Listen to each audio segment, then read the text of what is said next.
నేను ఎప్పుడో కాశీ వెళ్ళినా విశ్వనాథలింగం ఎలా ఉంటుంది అంటే, ఒకసారి ఇలా కళ్ళు మూసుకున్నాను అనుకోండి, నాకు లోపల విశ్వనాథలింగం కనపడే అవకాశం ఉండవచ్చు. మనోనేత్రంతో చూస్తారు. అది కొంత పరిమితంగా ఉండేటటువంటి శక్తి. ఆ తపస్సు చేసి ఉన్నాడు అనుకోండి, చేసి ఉన్నవాడికి ఏం జరిగింది అన్నది కూడా ఈ కన్నులు మూసుకుని చెప్పగలిగినటువంటి శక్తిని పొందుతాడు. ఒక్కొక్కరు ఒక్కొక్క సాధన చేత ఒక్కొక్క శక్తిని పొందుతాడు. ఇప్పుడు ఈ కంటి వెనక ఎక్కడో రెటీనా ఉంది. ఆ రెటీనా మీద పడినటువంటి ప్రతిబింబాన్ని బట్టి ఈ కన్ను చూస్తోంది ఎదురుగుండా ఉన్న వస్తువుని. కానీ ఉన్నది అని నాకు తెలుసంతే. నేనెప్పుడు రెటీనాని చూడలేదు. ఏ కంటిని ఆధారం చేసుకుని ఇవన్నీ చూస్తున్నానో ఆ కన్ను మాత్రం తనని తాను చూసుకోలేదు. నా కన్ను నా కంటిని చూడలేదు. కానీ ఆ శాస్త్రం బాగా చదువుకున్నటువంటి వైద్యుడు ఈ కంటి వెనక ఉన్నటువంటి రెటీనా మీద పడినటువంటి చిన్న చుక్కని కూడా పట్టుకుంటాడు. నీ కంటి రెటీనా మీద ఒక చిన్న చుక్క పడింది అని పట్టుకోగలుగుతున్నాడు. ఎందువల్ల పట్టుకోగలుగుతున్నాడు?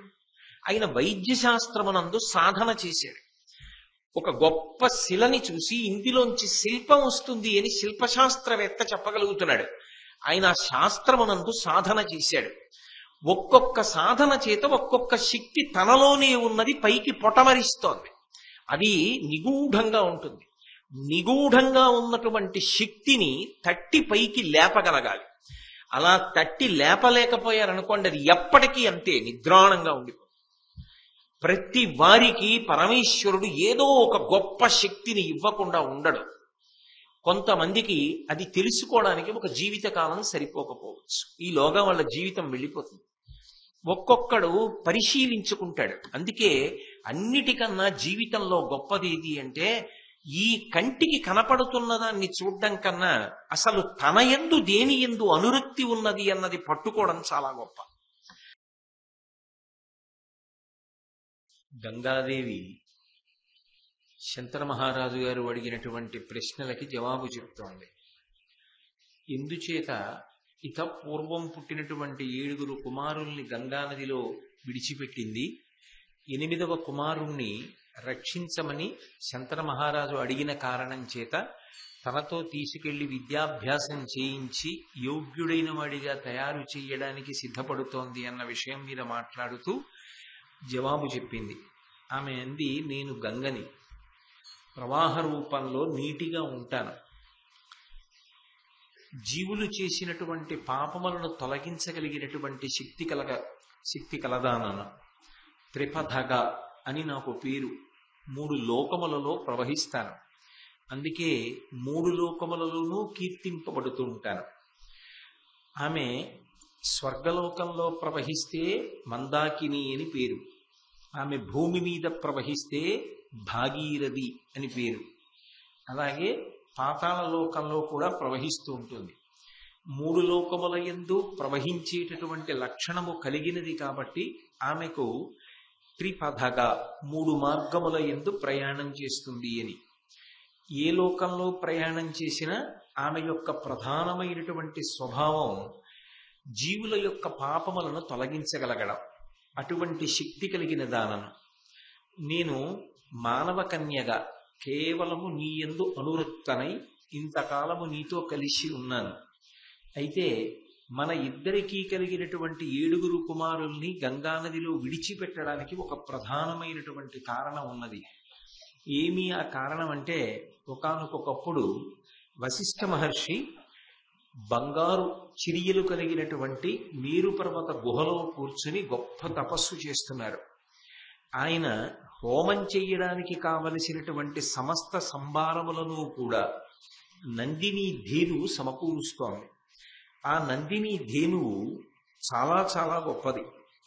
అటువంటి నందిని ధేనువు ఏదుందో అది ఆ మహర్షికి కావలసినటువంటి సమస్తమైనటువంటి ఉపకరణములను సమకూరుస్తుండగా ఆయన చక్కగా హోమ కార్యాన్ని, అగ్ని కార్యాన్ని నిర్వర్తిస్తూ తాను చెయ్యవలసినటువంటి కర్తవ్యంలో ఎక్కడా కూడా వైక్లభ్యం లేకుండా వ్యవహరిస్తున్నాడు. అది దక్ష ప్రజాపతి యొక్క కుమార్తె అయినటువంటి సురభికి, కశ్యప ప్రజాపతికి కలిపి జన్మించినటువంటి ధేనువు. ఆ సురభి ఒక ప్రత్యేకమైనటువంటి లక్షణము కలిగినది.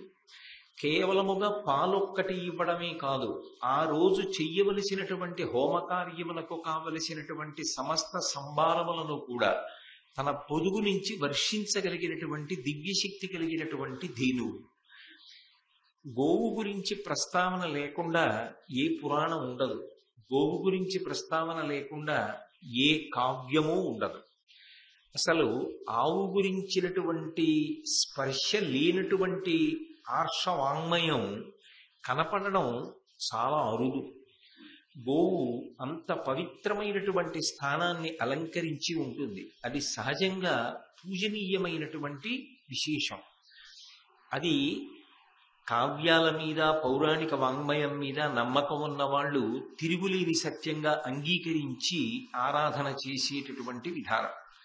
కాబట్టి వశిష్ఠ మహర్షి కూడా అదే పద్ధతిలో నందినీ ధేనువు యొక్క అనుగ్రహ విశేషం చేత ఆమె పొదుగు నుంచి వస్తున్నటువంటి సంభారములను ఆధారం చేసుకుని హోమకార్యాన్ని నిర్వర్తిస్తున్నాడు. అలా నిర్వర్తిస్తుండగా ఒకానొకప్పుడు అష్టవసువులు అంటే దేవతాగణములు అని ఒక గణము అని నిన్న మీతో మనవి చేశాను. ఆ అష్టవసువులు ఆకాశ మార్గంలో వెళ్ళిపోతున్నారు. ఆకాశ మార్గంలో వెళ్ళిపోతున్నప్పుడు వాళ్ళకి నందిని ధేనువు కనపడింది అక్కడ. ఆ సమయంలో వశిష్ఠ మహర్షి లేరు. బహుశా ఏ దర్భలు సేకరించడానికో ఆయన అరణ్యంలోకి వెళ్ళారు. ఈ నందిని ధేనువుని చూశారు. చూసినప్పుడు అందులో మొట్టమొదటి 7 వసువులు ఏమి మాట్లాడలేదు. కానీ 8వ వసువు పేరు ప్రభాసుడు. ఆయన యొక్క భార్య మాత్రం భర్తతో ఒక మాట అంది. ఈ నందినీ ధేనువుని గురించి చాలా గొప్పగా చెప్తారు. ఈ నందినీ ధేనువు యొక్క పాలు త్రాగినటువంటి వ్యక్తి ఎవరుంటారో అటువంటి వ్యక్తి 10,000 సంవత్సరముల పాటు ముసలితనం, రోగం లేకుండా సంతోషంగా జీవితం చేస్తాడు. అసలు యజమాని అనేటటువంటి మాట అందగించేది ఎప్పుడు అంటే ఇటువంటి ధేనువుని కలిగి ఉన్నప్పుడు. ఇటువంటి ధేనువుకి యజమాని అయిన వాడెవరున్నాడో వాడు జీవితంలో నేను యజమానిని అని చెప్పుకుని సంతోషించదగ్గవాడు. నాకు ఈ ధేనువుని చూసినప్పుడు ఒక కోరిక మనస్సులో జనించింది.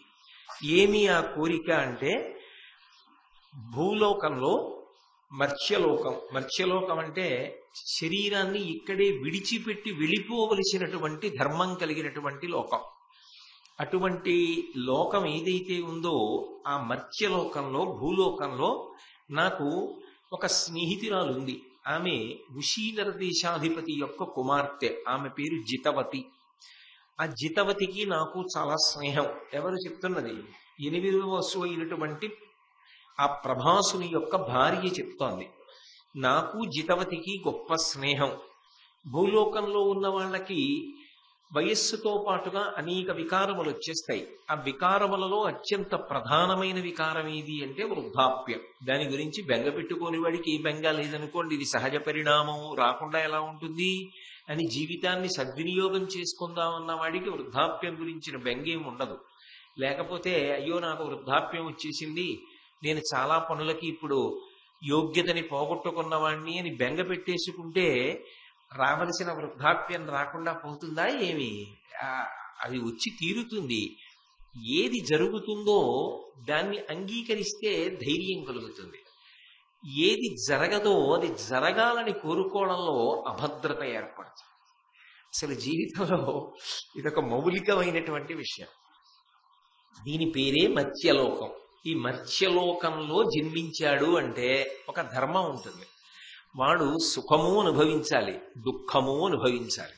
కేవలము సుఖం అనుభవిస్తాను సాధ్యం కాదు, కేవలము దుఃఖం ఉంటుంది సాధ్యం కాదు. పాపము పుణ్యము రెండిటినీ అనుభవింప చేయవలసి వస్తే ఈ లోకానికి పంపిస్తారు. అందుకే పాపానికి ఫలితం దుఃఖం, పుణ్యానికి ఫలితం సుఖం. కొంతకాలం సుఖపడతాడు, కొంతకాలం దుఃఖం వస్తుంది, కొంతకాలం సంతోషంగా ఉంటాడు, కొంతకాలం ఏదో అనారోగ్యం వస్తుంది, ఎక్కడో నిప్పెడుతుంది, ఏదో బాధ వస్తుంది. అంత మాత్రం చేత బెంగ పెట్టుకోకూడదు. రెండూ అనుభవించడానికే వచ్చావు. ఏదో ఒకటే అనుభవిస్తావా ఏమి? కాబట్టి ఒకటి అలా అనుభవించావు, ఒకటి ఇలా అనుభవిస్తావు. రెండూ మంచివే. దానివల్ల పుణ్యం పోయింది, దీనివల్ల పాపం పోయింది, రెండూ పోతున్నాయి. ఆ రెండు పోతేనే కదా విడుదల. ఆ రెండు పట్టు కూర్చుంటే విడుదల ఎక్కడుంది? కాబట్టి రెండూ పోవడం మంచిదే అని అంగీకరించి సంతోషించగలిగిన వాడికి బెంగ ఎక్కడుంటుంది? బెంగ ఉండదు.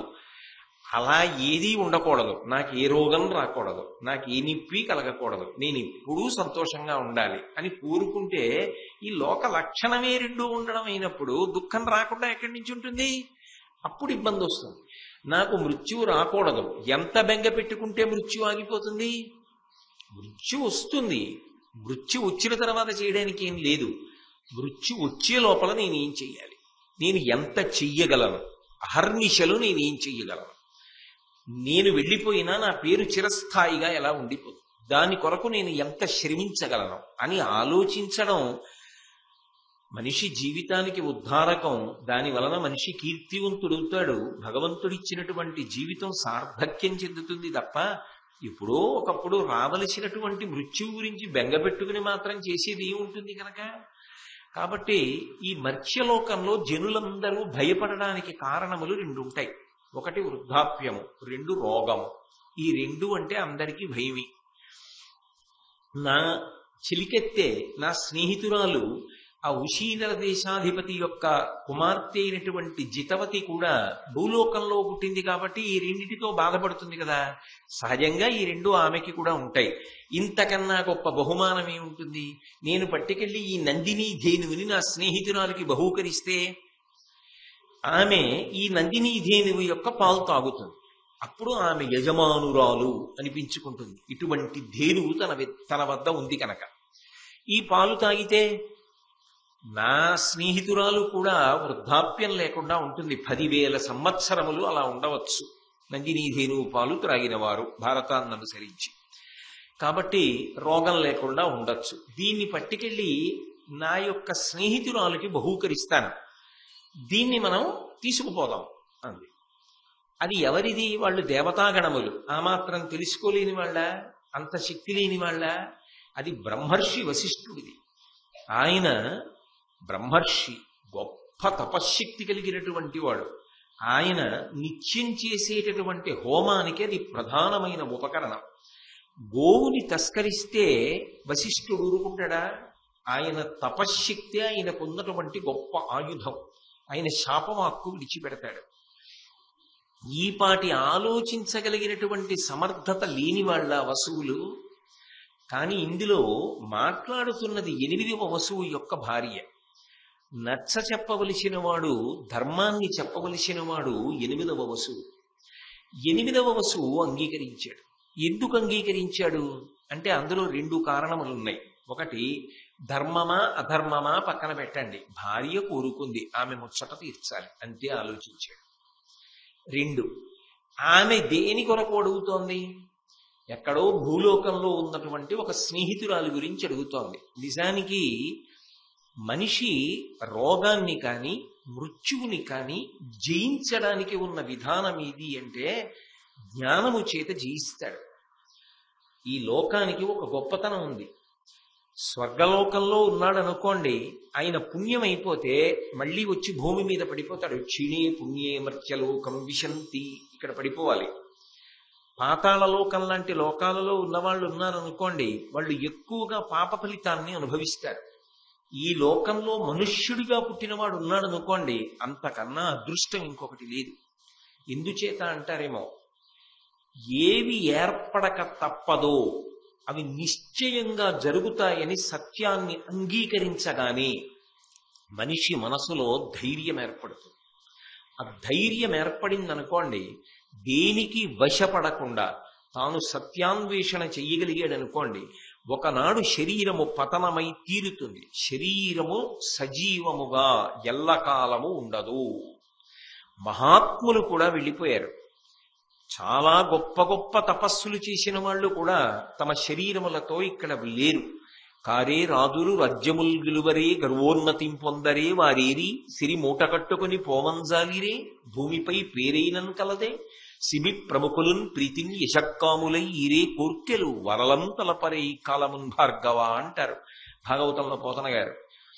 ఎవడు సత్యాన్ని అంగీకరించి అనుష్ఠానం చేస్తాడో, జ్ఞానము కొరకు అన్వేషణ చేస్తాడో, వాడికి భగవంతుని యొక్క అనుగ్రహము చేత సత్యము రూఢముగా అనుభవంలోకి వచ్చిన నాడు ఈ శరీరము నా చేత ధరింపబడినది అనేటటువంటి సత్యము ఎరుకలోకి వచ్చేస్తే వాడు కదలని ఆత్మవస్తువుగా నిలబడి ఈ శరీరాన్ని తృణప్రాయంగా వదిలిపెట్టేస్తాడు. భగవాన్ రమణులు ఒకప్పుడు విడిచిపెట్టలా. కామకోటి పీఠాధిపత్యం వహించిన మహాపురుషులు చంద్రశేఖరేంద్ర సరస్వతి మహాస్వామి వారు నిర్భయంగా బ్రహ్మీభూతులై శరీరమన్న తొడుగుని విడిచిపెట్టేలా. రామకృష్ణ పరమహంస పంచాంగం తెప్పించి తాను శరీరం విడిచిపెట్టవలసిన ముహూర్తాన్ని కలంతో గీత గీసి ఖచ్చితంగా అన్ని క్షణాలకి చొక్కా విప్పినట్టుగా శరీరాన్ని విడిచిపెట్టలా. ఎందరో మహానుభావులు సత్యాన్ని అంగీకరించి అనుష్ఠానం చేసిన వాడు దానికి వశపడకుండా మృత్యువుని అధిగమించాడు. మృత్యోర్మ అమృతంగమయ, అది మనకి ప్రధానమైనటువంటి సందేశం. మృత్యువు నుండి నేను అమృతత్వమును పొందెదనుగాక. ఇది చివరి మృత్యువు కావాలి. శరీరంతో వచ్చాను కాబట్టి ఆఖరిసారి శరీరం పడిపోవాలి తప్ప వేరొకసారి శరీరం పొందితే కదా పడ్డం. కాబట్టి పునరావృత్తి లేని స్థితికి నేను ఎదిగెదనుగాక. ఇది ప్రధానమైనటువంటి సందేశం. దాని కొరకు అనుష్ఠానమంతా చేస్తారు, దాని కొరకు ధర్మాచరణ, దాని కొరకు భక్తి. అంతేకాని కేవలం మౌఢ్యంతో బ్రతికేయడం కోసం ఇవన్నీ రాలేదు. అందుకోసం మహాభారతాన్ని చదువుకుంటారు తప్ప మీరు ఏదో కొన్ని వస్తువుల ద్వారా, ఉపకరణముల ద్వారా ఎంతకాలము ఎన్నిటిని జయించగలుగుతారు? జయించడం సాధ్యం కాదు. కాబట్టి ఇక్కడ ఉన్నటువంటి గొప్పతనం ఇక్కడ ఉంది. పుణ్యం చేసుకున్నావా స్వర్గానికి ఎడతావు, పాపం చేశావా తిరియక్కు అవుతావు. తిరియక్కంటే భూమికి అడ్డంగా వెన్నుపా ఉండే ప్రాణి. తిరియక్కు అవుతావు కాదు. నాకు పాపము వద్దు పుణ్యము వద్దు, ఏది చేశావో దాన్ని పరమేశ్వరుడికి అర్పించేసి ధార్మికంగా బ్రతికావా చిట్ట చివరిక అనుభవించడానికి పాపము పుణ్యము రెండూ లేవు కనుక మోక్షానికి వెళ్ళిపోతావు. మోక్షమునకు వెళ్ళగలిగిన ప్రాణి ఎవరు అంటే ఈ మర్త్యలోకమునందు భూలోకమునందు పుట్టినటువంటి మనుష్య ప్రాణి ఒక్కడే. అందుకే జంతూనాం నరజన్మ దుర్లభం అంటారు శంకర భగవత్పాదులు. అసలు నరుడిగా జన్మించడం అంత గొప్పది.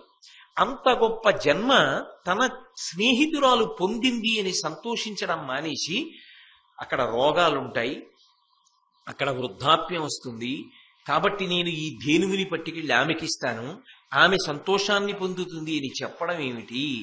దేవతాగణములకు చెందినటువంటి ప్రభాసుడు భార్యకి చెప్పవలసిన మంచి మాట చెప్పకుండా దేవతలై లోకమునకు మార్గదర్శనం చెయ్యవలసినటువంటి గణములలో ఉన్న వ్యక్తి తానే దోషం చేస్తే అది ఎంత ప్రమాదకరమవుతుంది? కాబట్టి ఇప్పుడు ఆలోచన లేకుండా భార్య మాట అంగీకరించి ధేనువుని అపహరించడానికి సిద్ధపడ్డాడు. మిగిలిన 7 సహకరించారు. వాళ్ళు కూడా ఒక మాట చెప్పాలి, ఇటువంటి పని చెయ్యకూడదు. అది బ్రహ్మర్షి వశిష్ఠుడిది. ధేనువును అపహరించడం ఏమిటి, చాలా దోషం అనాలి. అనలేదు, కానీ సహకారం మాత్రం చేశారు ధేనువుని అపహరించడం. ఇప్పుడు 7 కలిసి ఆ ధేనువుని అపహరించారు. అపహరించిన తరువాత కొంతసేపటికి వశిష్ఠ మహర్షి ఆశ్రమానికి వచ్చాడు. ఆయనకి ధేనువు కనపడలేదు. దాని పేరు పెట్టి పిలిచాడు. ఆయన ఎంత పిలిచినా అది అంబారావం చేసి బదులు పలకలేదు. వెంటనే ఆయన దివ్య దృష్టితో చూశాడు. దివ్య దృష్టి అని ఒకటి ఉంటుందా అండి అని అనుమానపడవలసిన అవసరం ఉండదు. మీరు ఒకటి బాగా జ్ఞాపకం పెట్టుకోండి, మనకి తెలియకుండా మనకే అంతర్లీనంగా ఒక శక్తి ఉంటుంది. ఏదైనా ఒక విషయం బాగా జ్ఞాపకానికి రాలేదనుకోండి, బాగా జ్ఞాపకానికి రాకపోతే ఒక్కసారి కళ్ళు మూసుకుని చెప్తానుండండి అంటాడు. అంటే కన్నులు మూసుకుని ఈ కంటి ముందు కనపడుతున్నటువంటి వస్తువులతో మనసు యొక్క అనుసంధానాన్ని ఆపాడనుకోండి, మనసు ఇంతకు ముందు తాను చదివిన విషయాన్ని జ్ఞాపకం తెచ్చుకోవడానికి అటువైపుకి వెళ్ళి స్ఫురణలోకి తెచ్చుకుంటాడు. ఈ కంటికి కనపడుతున్నవి ఆపాడనుకోండి, ఈ కన్ను మూసినప్పుడు తాను ఏది చూడాలనుకుంటున్నాడో దాన్ని మనోనేత్రం చూపిస్తుంది. అలా చూపించడం సాధ్యం కాదనుకోండి, అప్పుడు మీరు ధ్యానం అన్న మాట వాడలేరు. నేను ఎప్పుడో కాశీ వెళ్ళినా విశ్వనాథలింగం ఎలా ఉంటుంది అంటే, ఒకసారి ఇలా కళ్ళు మూసుకున్నాను అనుకోండి, నాకు లోపల విశ్వనాథలింగం కనపడే అవకాశం ఉండవచ్చు. మనోనేత్రంతో చూస్తారు. అది కొంత పరిమితంగా ఉండేటటువంటి శక్తి. ఆ తపస్సు చేసి ఉన్నాడు అనుకోండి, చేసి ఉన్నవాడికి ఏం జరిగింది అన్నది కూడా ఈ కన్నులు మూసుకుని చెప్పగలిగినటువంటి శక్తిని పొందుతాడు. ఒక్కొక్కరు ఒక్కొక్క సాధన చేత ఒక్కొక్క శక్తిని పొందుతాడు. ఇప్పుడు ఈ కంటి వెనక ఎక్కడో రెటీనా ఉంది. ఆ రెటీనా మీద పడినటువంటి ప్రతిబింబాన్ని బట్టి ఈ కన్ను చూస్తోంది ఎదురుగుండా ఉన్న వస్తువుని. కానీ ఉన్నది అని నాకు తెలుసంతే. నేనెప్పుడు రెటీనాని చూడలేదు.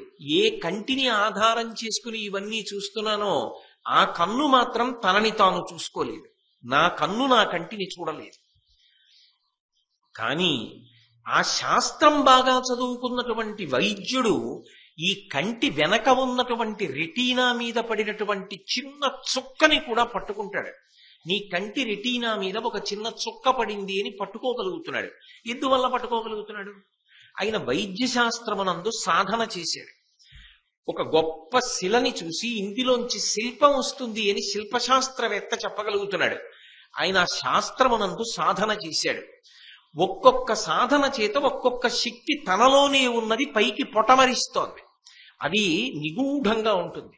నిగూఢంగా ఉన్నటువంటి శక్తిని తట్టి పైకి లేపగలగాలి. అలా తట్టి లేపలేకపోయారనుకోండి, అది ఎప్పటికీ అంతే నిద్రాణంగా ఉండిపోతుంది. ప్రతి వారికి పరమేశ్వరుడు ఏదో ఒక గొప్ప శక్తిని ఇవ్వకుండా ఉండడు. కొంతమందికి అది తెలుసుకోవడానికి ఒక జీవితకాలం సరిపోకపోవచ్చు. ఈలోగా వాళ్ళ జీవితం వెళ్ళిపోతుంది.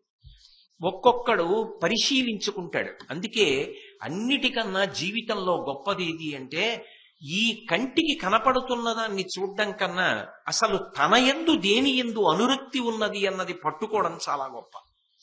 నాకు అసలు ఏదంటే అనురక్తి, దేని మీద నాకు అనురక్తి ఉందో దాన్ని పట్టుకుని అల్లుకోవడం నాకు చాలా తేలిక. నాకు చిత్రలేఖనమునందు అనురక్తి ఉందనుకోండి, నేను ఆ శాస్త్రమునందు ప్రవీణుణ్ణి కాగలను.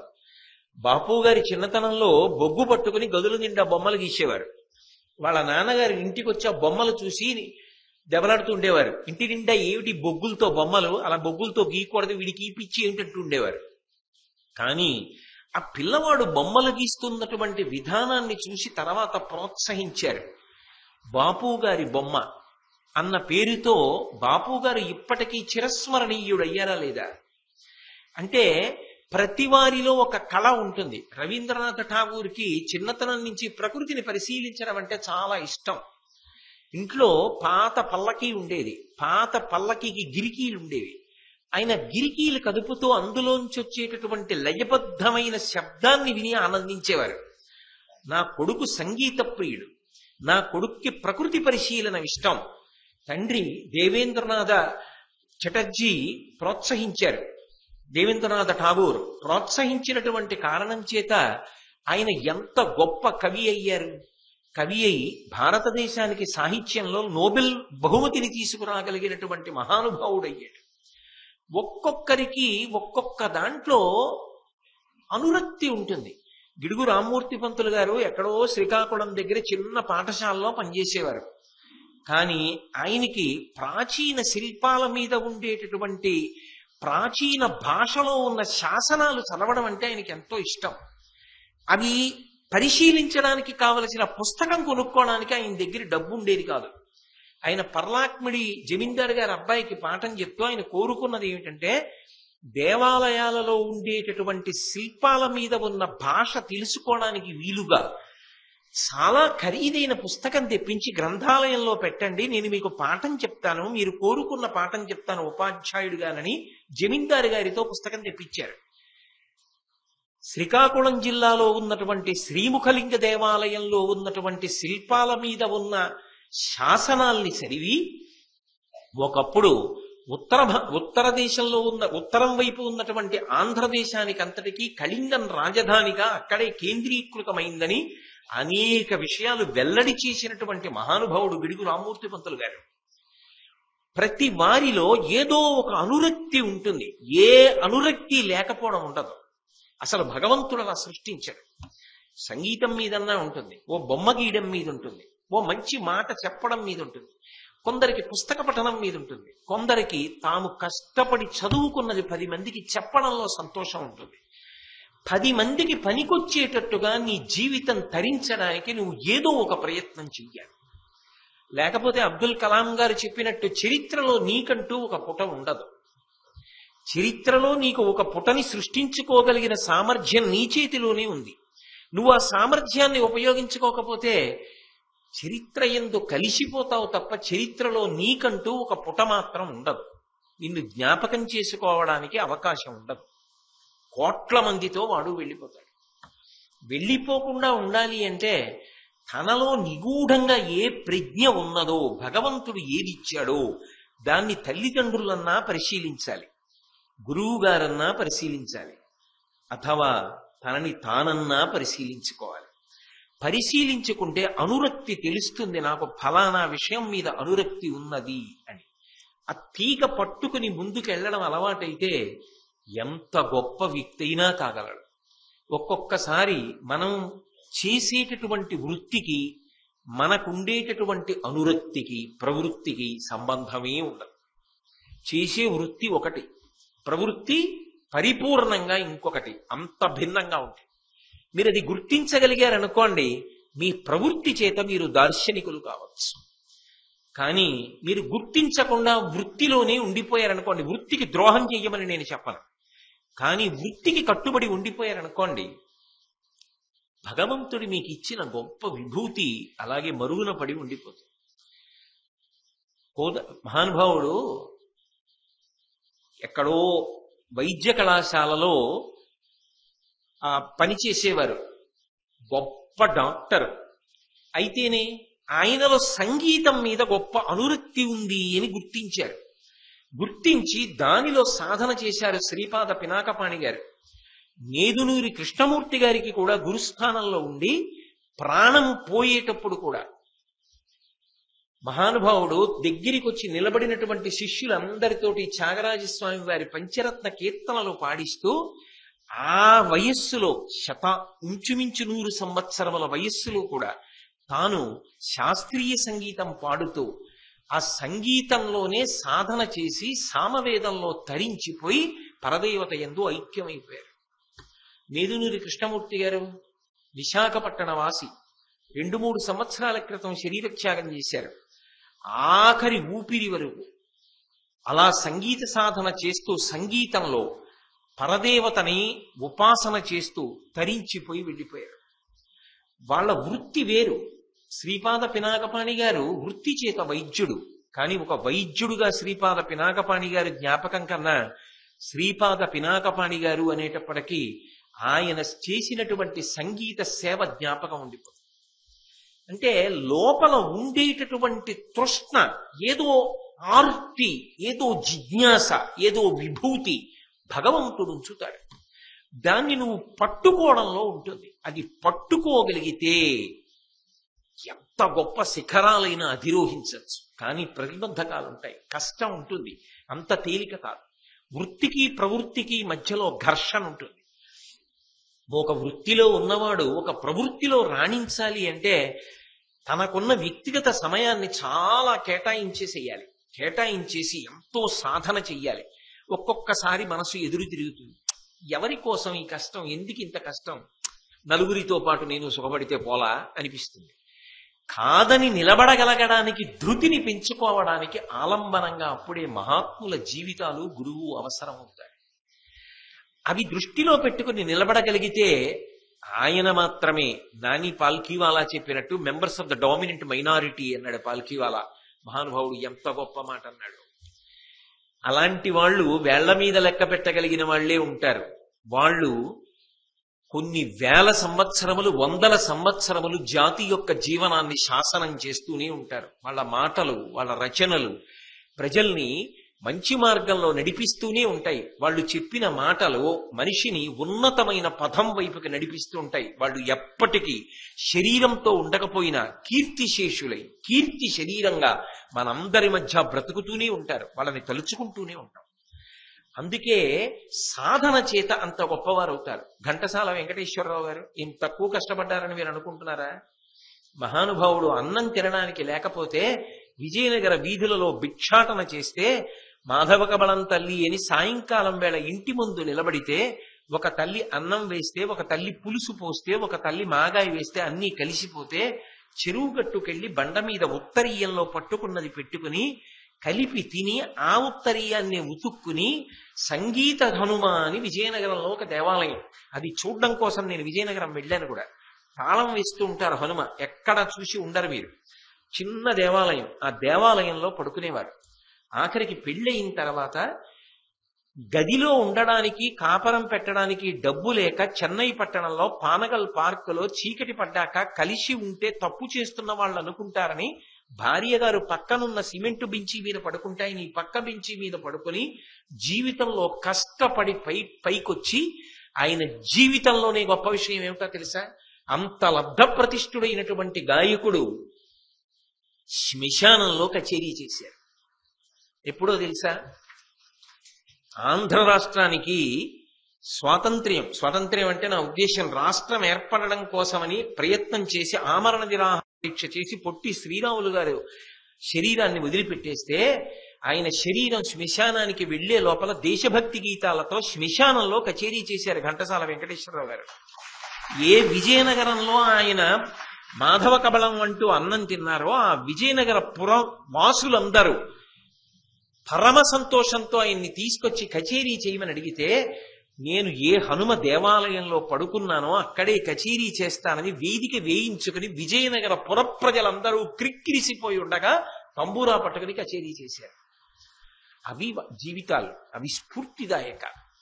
ఇప్పటికీ తిరుమల వెడితే ఆయన భగవద్గీత వినపడుతూనే ఉంటుంది. ఇప్పటికీ ఇక్కడ భారతం చెప్పడానికి వస్తే ఆయన భగవద్గీత వినపడుతూనే ఉంటుంది. వాళ్ళు కంఠం చేత అజరామర స్థానమును పొందేశారంతే. ఆయన శరీరం వెళ్ళిపోయింది, ఆయన మాత్రం అలాగే ఉండిపోయారు. వాళ్ళందరూ కష్టాలు పడలేదు, పువ్వులు పరిచిన మంచాల మీద పడుకున్నవారు అని మీరు అనుకోకండి. ఎస్పి బాలసుబ్రహ్మణ్యం గారి తండ్రి హరికథలు చెప్పేవారు. ఆఖరికి పిల్లల్ని తీసుకెళ్లి పెడితే పిల్లలు ఏడిచే లోపల హరికథ చెప్పి గబగబా ఇంటికొచ్చి వంట చేసి పిల్లలకి పెట్టి పడుకునేవారు. నెల్లూరులో హరికథ చెప్పడానికి వెడితే పిల్లల్ని ఎలా పోషిస్తావయా, పెద్ద భార్య మరణించారు ఆయనకి అని తన కూతుర్నిచ్చి పెళ్లి చేశాడు ఒక ఆయన. ఆమెయే బాలసుబ్రహ్మణ్యం గారి తల్లి. అంత కష్టపడిన కుటుంబంలోంచి పైకొచ్చి ఇంజనీరింగ్ చదువుకుని గంధర్వగానం చేసి ఇప్పటికీ 7 వయసులో కూడా కంఠం విప్పితే ఏమి గానం. మొన్నను నేను బెంగళూరు వెళ్ళినప్పుడు ఆయన కూడా ఆ వేదిక మీద, ఒక వేదిక మీదే ఉన్నాం. నేను ఆ వినయం, అంత గొప్పవారై కూడా అంత అంతర్జాతీయ ప్రతిష్ట పొందిన వ్యక్తి నేను ప్రవచనం చేసే ముందు మీరు 1-2 పద్యాలు పాడితే సంతోషిస్తాను అంటే, మీరు అడిగారు కాబట్టి తప్పకుండా పాడతానని మైక్ తీసుకుని ఆయన పద్యాలు పాడి అక్కడ కూర్చుని ప్రవచనం విని వెళ్ళారు. ఒక చిన్న గదిలో ఆయన ఆ రోజు ఉండిపోయారు. అవి జీవితాలు. ఎంత వినయం! ఏదో ప్రతి చిన్నదానికి ఏదో ఇంత విభూతి ఉండేటప్పటికి ఎగిరిగిరి పడిపోవడం, అహంకారంతో జీవించడం, ఏమి జీవితాలవి? అలా ఉండకూడదు. కాబట్టి అథవా నేను ప్రతిపాదన చేసేది ఇది అంటే, భగవంతుడు ప్రతివారి యందు ఏదో ఒక విభూతిని ఉంచుతాడు, కొందరి యందే ఉంచుతాడు అన్నది అసత్యం. కట్టెలు కొట్టడంలో కూడా నైపుణ్యంతో కొట్టేవాడు ఉంటాడు, ఇల్లు కట్టడంలో కూడా అందంగా కట్టేవాడు ఉంటాడు, తలుపు చెక్కడంలో కూడా అలా చెక్కేవాడు ఉంటాడు. ఎవడి ప్రతిభ వాడి, ఎవడి రంగం వాడి, ఎవరినీ తక్కువ అనడానికి వీల్లేదు. ఒక్కొక్క తల్లి చింతపండు పిసికిన చెయ్యి కడుక్కున్న నీళ్లతో చారు పెడితే అమృతంలా ఉంటుంది. ఆవిడ వంట ఆవిడ, మీరు కాదు అని అనలేరు. కాబట్టి ఆ విభూతిని గుర్తించి వృద్ధిలోకి రావాలి తప్ప జీవితాంతం ఉపకరణాలు అడ్డు పెట్టుకుని ఎలా సంతోషిస్తావు? దేవతలయ్యుండి మంచి మాటలు చెప్పవలసిన వాళ్ళు చెప్పకుండా ప్రభాసుని యొక్క భార్య అడిగింది అని ప్రభాసుడు వెంటనే అంగీకరించి ధేనువుని ఎత్తుకుపోవడమే. ఆయన ఎత్తుకుపోయాడు. ఒక్కొక్క సాధన చేత ఒక్కొక్క దృష్టికోణం ఏర్పడుతుంది అని మీతో మనవి చేశారు. వశిష్ఠుడు చేసినటువంటి తపశ్శక్తి వలన దివ్య దృష్టి ఏర్పడింది. నువ్వు చెయ్యి, నీకు వస్తుంది తప్ప వశిష్ఠుడికి ఉంటుందా అని అడక్కో. అనుమానం ఉంటే నువ్వు చేసి చూడు, నీకు వస్తుందో లేదో చూడు. కాబట్టి తపస్సు చేశాడు వశిష్ఠుడు, బ్రహ్మర్షి అయ్యాడు. కళ్ళు మూసుకుంటే చెప్తాడు ఎక్కడేం జరిగిందో, ముందు దాన్ని వెతకకుండా చేయడు. వెతికి దొరకకపోతే చూస్తాడు. అది ఆయన సాధన. కాబట్టి ఇప్పుడు కళ్ళు మూసుకు చూశాడు, ఏం జరిగిందో తెలిసి. వాళ్ళు ఎదురుగుండా ఉండాలా? ఆయన శక్తి అటువంటిది. కమండలంలో నీళ్లు తీసుకుని శపించాడు, మీరు 7 కూడా భూమి మీద పుట్టండి అన్నాడు. మానవ స్త్రీ యందు జనించండి అన్నాడు. ఎవరు చెప్తున్నారు ఈ మాటలన్నీ? గంగమ్మ శంతన మహారాజు గారికి చెప్తోంది. ఎందుకు తాను 7 కొడుకుల్ని గంగలో పడేసిందో, 8వ వాడిని పెంచి పెద్ద చేస్తానంటోందో పూర్వవృత్తాంతం చెప్తోంది. 7 ఆయన కాళ్ళ మీద పడ్డారు. పడి అన్నారు, మేము చేసిన తప్పు ఎక్కువ లేదు, ఈ 8వ వాడున్నాడే ఈయన అసలు ధేనువుని అపహరించిన వాడు, మేము 7 సహకరించాం, కాబట్టి మాకు ఆయనతో సమానంగా శిక్ష వేస్తే ఎలా, మాకు శిక్ష తగ్గించండి అన్నారు. న్యాయం అంత బాగా ఆలోచించారు ఆ రోజుల్లోనే తీర్పు చెప్పేటప్పుడు. కోపానికి వశపడడం వేరు, కోపానికి వశపడకుండా ఆలోచించడం వేరు. తప్పెక్కడ జరిగిందో తప్పుకి శిక్ష వేశాడు. ఇందులో ఒక విచిత్రాన్ని మీరు గమనించండి. శిక్ష వేయబడుతున్న వాళ్ళు ఎవరు? దేవతలు. వేస్తున్న వాళ్ళెవరు? మనుష్యుడు. వశిష్ఠుడు మనుష్యుడు, వసువులు దేవతాగణాలు. దేవతల్ని నరుడు శపిస్తున్నాడు. ఎందుకు? ధర్మం తప్పితే ఒప్పుకోవాలి. ఏది ప్రధానం? ధర్మమే ప్రధానం. ఆ ధర్మం తప్పితే అంగీకరించాల. అయినప్పుడు ఎవరు ఎంత తప్పారో అంతవరకే శిక్ష, అందరికీ కలిపి ఒకటే శిక్ష వేస్తానంటే ఎలా? కేవల నిర్లక్ష్యం ఉన్నది శిక్షార్హుడు, నిర్లక్ష్యం లేదు, పొరపాటు ఉన్నది క్షమించవచ్చు. ఇప్పుడు అక్కడ నిర్లక్ష్య ధోరణి, అహంకారము, తాము నిర్వర్తించవలసిన ధర్మం పట్ల వాళ్ళకి అనురక్తి లేదు. భార్యకి చెప్పవలసిన వాడు చెప్పకుండా అపహరించాడు. అందుకని ఆయన అన్నాడు, మిగిలిన 7 పుట్టగానే మీరు కోరుకున్నారు కాబట్టి అలాగే వెంటనే శరీరాలు వదిలిపెట్టేయండి, బహు తక్కువ కాలమే భూమి మీద ఉంటారు, ఎక్కువ మీరు రోగాలు రొచ్చులు ఇవేం పడక్కర్లేదు, పుట్టగానే మీకు విడుదల, మీ శాపం అయిపోతుంది. 8వ వాడు తప్పు చేసిన వాడు కదూ, ఎక్కడో భూలోకంలో ఉన్నటువంటి స్నేహితురాల్ని ఆదుకోవడానికి తగుదునమ్మా అని బయలుదేరాడు కదూ, దీర్ఘాయుష్మంతుడవుతాడు. అది పెద్ద శాపం. 8వ వాడున్నాడే ఆయన దీర్ఘాయుష్మంతుడై ఉంటాడు. అయితే దీర్ఘాయుష్మంతుడై కేవలముగా బ్రతికెయ్యడం కాదు, దీర్ఘాయుష్మంతుడై ఉండడంతో పాటుగా ధర్మాత్మ సర్వశాస్త్ర విశారద. సంస్కృత భారతంలో అయితే ఆ మాట వాడారు. గొప్ప ధర్మాత్ముడవుతాడు. ఇక్కడ ఏ ధర్మం పట్టుకోలేకపోయావో అది మనుష్యుడిగా పట్టుకో, మళ్ళీ ఇక్కడికి వస్తావు. సర్వశాస్త్ర విశారద, తెలియని శాస్త్రం ఉండదు, అన్ని శాస్త్రాలు చదువుకుంటాడు, అంత గొప్పవాడు అవుతాడు. కానీ ఇతనికి సంతానం ఉండదు. ఇవన్నీ నరుడిగా బాధపడడానికి కారణాలు. పాపీ చిరాయుహు అంటుంటారు లోకంలో. చాలా కాలం బ్రతికితే వాడు బాగా పాపాలు చేసినవాడు అని కదా దాని అర్థం. నేను క్షమింపబడదనుగాక. చంద్రశేఖరేంద్ర సరస్వతి స్వామి వారు దీర్ఘాయుష్మంతులు 100 ఏళ్లు జీవించారు. అనొచ్చా ఆ మాట? అది ఎందుకంటారంటే, దీర్ఘాయుష్మంతుడై దుఃఖములు అనుభవిస్తున్నాడు అనుకోండి, దుఃఖమునకు మమేకమైపోయాడు అనుకోండి, అప్పుడు అయ్యో పాపం అలా బాధపడ్డాడు, ఆయన పాపములను అనుభవంలోకి తెచ్చుకున్నాడు అంటారు. ఎన్ని రోగాలు రానివ్వండి, ఎన్ని కష్టాలు రానివ్వండి, అన్నిటికీ అతీతుడుగా నిలబడ్డాడు అనుకోండి, అప్పుడు ఆయన దీర్ఘాయుష్మంతుడైతే మాత్రం ఆయన పాపిష్టివాడన్నమాట అన్వయం అవుతుందా? అవదు. ఆయన జ్ఞాని, ఆయనంత కాలం ఉండడం మనందరికీ అదృష్టహేతు అవుతుంది. కాబట్టి దీర్ఘాయుష్మంతుడై ఉండడం కాదు, ఈ చేసిన దానికి ఫలితంగా ఏం చేస్తాడు? సంతానమును పొందడు, సంతానం ఉండదు. లేకపోతే ఇవన్నీ ఎందుకండి అన్వయం చేయడం? శాపంలో ఇన్ని మాటలు చెప్పవలసిన అవసరం ఏముంది?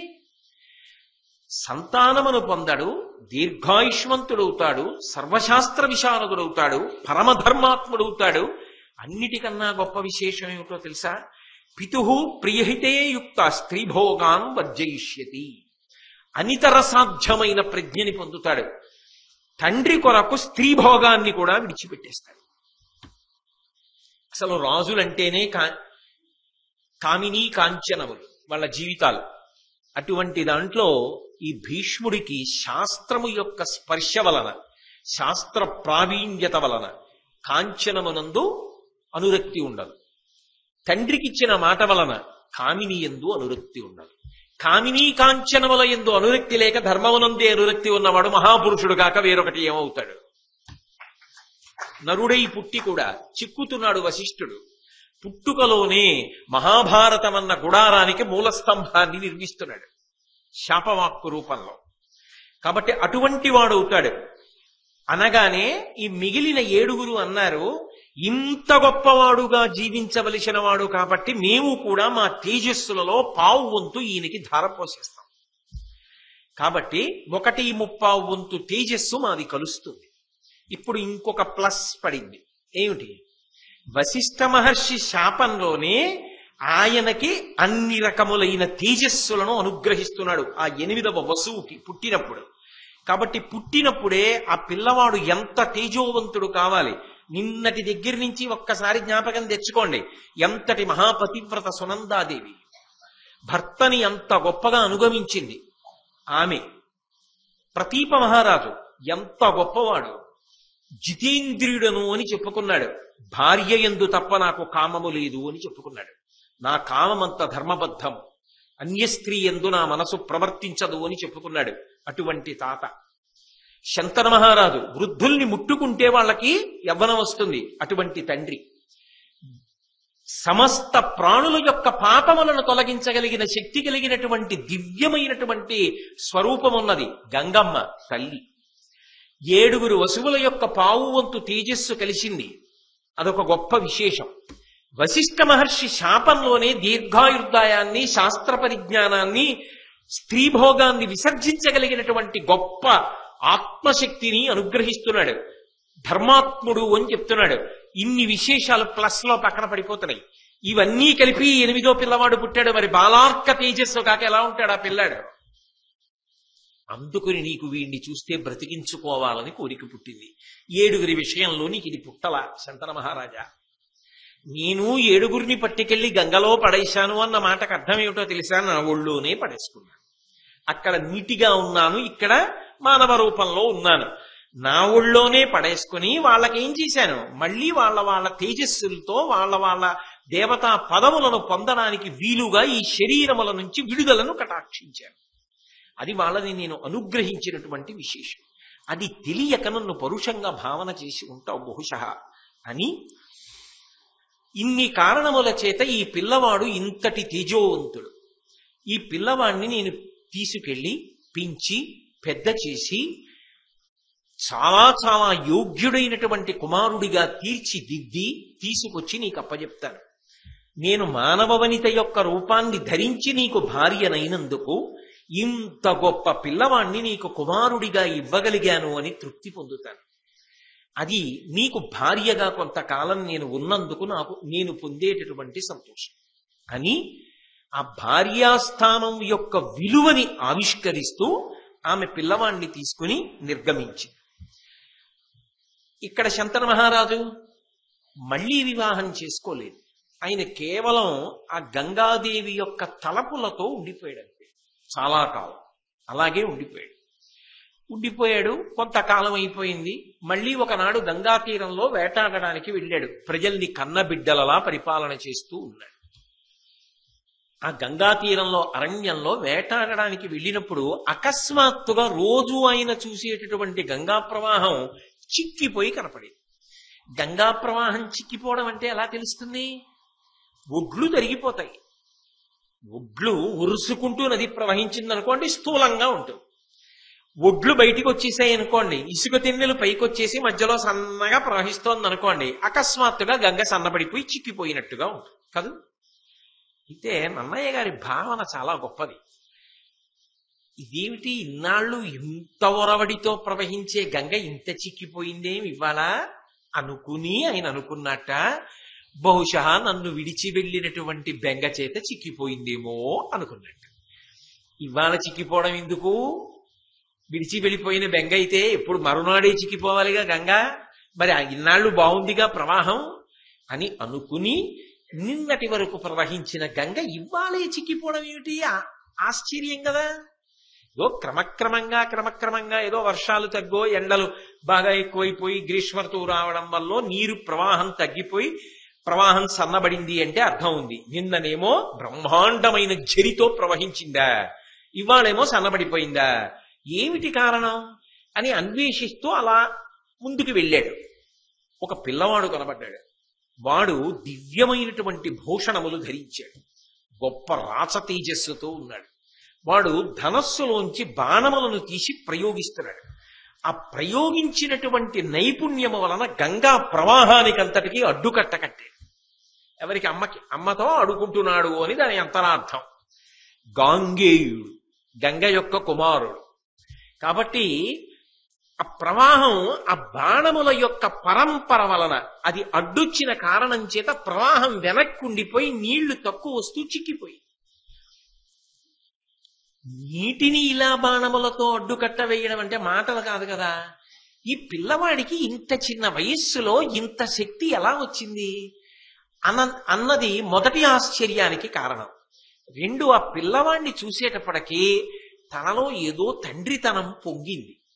కొడుకు కదు, ఆత్మావై పుత్రనామాసి, తండ్రి యొక్క హృదయము నుండి కదిలినటువంటి తేజస్సే కొడుకుగా వస్తుంది అని. అందుకే తండ్రి ఈ భూమి మీద కొడుకు రూపంలోనే జీవితానికి కొనసాగింపును పొందుతాడు అంటుంది శాస్త్రం.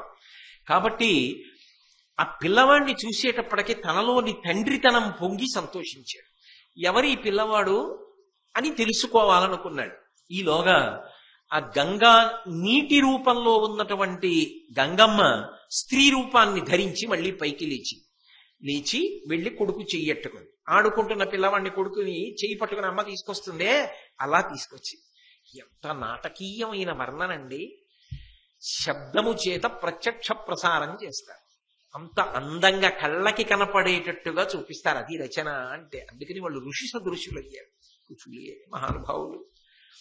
ఆ పిల్లవాడిని తీసుకొచ్చి దివ్య భూషణాలంకృత దేహుడైన కొడుకు వలపలి చేయూది కోమలాంగి దివ్యనది ప్రీతితో తనుదెంచి పతికి చూపి భూనాథ వీడు నీ సునుడనియే. ఆ పిల్లవాడిని చేయి పట్టుకుని అన్ని భూషణాలు పెట్టుకున్న వాడిని దగ్గరికి తీసుకొచ్చి చాలా ఆశ్చర్యంతో చూస్తున్న శంతన మహారాజు గారిని ఉద్దేశించి గంగమ్మంది, భూనాథ, ఓ భూమికి పతి, ఒకప్పుడు నాకు పతివే. ఓ భూనాథ, ఓ మహారాజా, నీకు తగిన కుమారుణ్ణి ఇస్తానన్నాను కదూ, గొప్ప వారసుణ్ణిస్తున్నాను. ఇంత గొప్ప తేజోమూర్తి, ఇంత గొప్ప బాహుపరాక్రమం ఉన్నవాడు, ఇంతటి విలువిద్యా నిపుణుడు, ఇదిగో ఈ పిల్లవాడు నీ కుమారుడే, వీడు నీ సూనుడనియే, వీడు నీ కుమారుడే, వీడిని స్వీకరించు అని పిల్లవాడి చెయ్యి ఆ శంతన మహారాజు గారి యొక్క చేతిలో పెట్టి ఆ పిల్లవాడి గురించి కొన్ని విశేషాలు చెప్పింది. ఈ పిల్లవాడు ఎవరనుకుంటున్నావు? సాంగంబులగుచుండ సకల వేదంబులు సరివి వశిష్ఠుతో సకల ధర్మ శాస్త్రాది బహువిధ శాస్త్రముల్ శుక్ర బృహస్పతుల్ నిర్చిన ఎట్ల నేర్చి పరమాస్త్ర విద్యన పరశురాముండెంత దక్షుడంతియకడు దక్షుడయ్యే ఆత్మ విజ్ఞానంబునందు సనత్కుమారాదుల ఎట్టిడ అనఘమూర్తి ఒప్పుగునువు వీని ఉర్వీష అని సుతునిచ్చి గంగ చనిన ఎరిగి తనయు నిమ్మి తోడుకొనుచు నిధిగన్న పెదయుపోలే సంతసిల్లి భూవిభుండు. ఆ పిల్లవాణ్ణి పరిచయం చేస్తూ గంగమ్మ కొన్ని మాటలు చెప్పింది. సాంగంబులగుచుండ సకల వేదంబులు సరివే వశిష్ఠుతో. ఓ శంతన మహారాజా, ఈ పిల్లవాడు వేదములను అంగ ఉపాంగములతో చదువుకున్నాడు. వేదం చదువుకున్నప్పుడు వేదాంగములు ఉపాంగములు ఉంటాయి. అలా చదువుకున్నాడు అనుకోండి, ఆయనలా మాట్లాడగలిగిన వాడు ఇక లోకంలో ఉండడు. అంత గొప్ప విద్వాంసుడు అని పేరు. ఇవన్నీ చదువుకున్నాడు. ఎవరి దగ్గర చదువుకున్నాడో తెలుసా? వశిష్ఠుడి దగ్గర చదువుకున్నాడు. ఏ వశిష్ఠుడు? ఆ వసువు యొక్క శాపానికి కారణమైన వాడు. అసలు మనుష్య రూపంలో ఈ దేవవ్రతుడు అని పేరు పెట్టింది. తర్వాత భీష్ముడు అయ్యాడు. ఈ పిల్లవాడు పుట్టడానికి ఎవరు కారణమో, ఎవరు శాపం ఇచ్చారో ఆ వశిష్ఠుడే ఈ శాస్త్రాలన్నీ పిల్లవాడికి నేర్పాడు. అదేమిటి అంటే, ఇది జీవితంలో బాగా అలవాటు పడాలండి. ఇది బాగా రావాలి సాధనలో. ఒక తప్పు చేశాడు, తప్పుని తప్పుగా పరిశీలనం చేయి, నిర్మోహమాటంగా చెయ్యి. అది నిర్లక్ష్యమైతే ఇంకొకసారి జరగకుండా ఉండేటట్టుగా వ్యవస్థని దృష్టిలో పెట్టుకుని పాఠం నేర్పు. శిక్ష ఎందుకు ఉండాలి అంటే వ్యవస్థ నశించిపోకుండా, ఇంకెప్పుడు అటువంటి నిర్లక్ష్య భావన మనసులోకి రాకుండా శిక్ష వెయ్యాలి. అది అటువంటి నిర్లక్ష్యం కాదు, అవగాహన దోషం, పొరపాటు జరిగింది, మన్నించి ఇక ఇలా చేస్తే ఎంత ప్రమాదం వస్తుందో చెప్పి వదిలిపెట్టారు తప్ప ఒక పొరపాటును పట్టుకుని, ఒక తప్పు పట్టుకుని అతను పూర్వం చేసిన మంచినంతటినీ కప్పెట్టేయకూడదు. ఓ తప్పు చేశాడు, ఆ తప్పు వరకు మాట్లాడంతే. ఆ తప్పుకి అతను అంగీకరించాడు, నిజమండి పొరపాటే, నేను ఇలా చేయకుండా ఉండాల్సిందే, నన్ను క్షమించండి అన్నాడు, అంతే, వదిలిపెట్టాడు. ఉత్తర క్షణం వదిలిపెట్టేయి. ఆయన చేసిన మంచి పనులు ఉన్నాయి, అవి జ్ఞాపకం తెచ్చుకో. ఆ మంచి పనుల విషయంలో, ఆ సమర్థత విషయంలో నువ్వు ఒక్క క్షణం కూడా మళ్ళీ చీకట్లోకి తోసేసే ప్రయత్నం చేయకూడదు. ఇది ఇదే, అది అదే, అలా పరిశీలించడం రాగలిగితేనే జీవితం. తెల్లవారకట్ట బ్రాహ్మీ ముహూర్తంలో నిద్ర లేచాడు రావణాసురుడు, చాలా గొప్ప విషయం అన్నారు వాల్మీకి మహర్షి. నిద్రలేస్తూనే పరకాంతని స్మరించాడు, దుర్మార్గుడు అన్నాడు. మంచిని మంచెను, చెడుని చెడెను. మంచిని చెడు చేత కప్పకు, చెడుని మంచి చేత కప్పకు. చెడుని చెడుగా మాట్లాడు, మంచిని మంచిగా మాట్లాడు. మంచిని ప్రేమించు, చెడుని పోగొట్టడానికి ప్రయత్నించు. అది చెక్కడం, అది దార్శనికత. అప్పుడు నువ్వు ఉన్నందుకు ఒక ప్రయోజనం.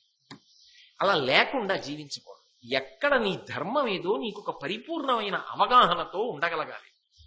ఒకనాడు వసువుగా తప్పు చేశాడు, శపించాడు, తానే అన్నాడు సర్వశాస్త్ర విధుడవుతాడన్నాడు.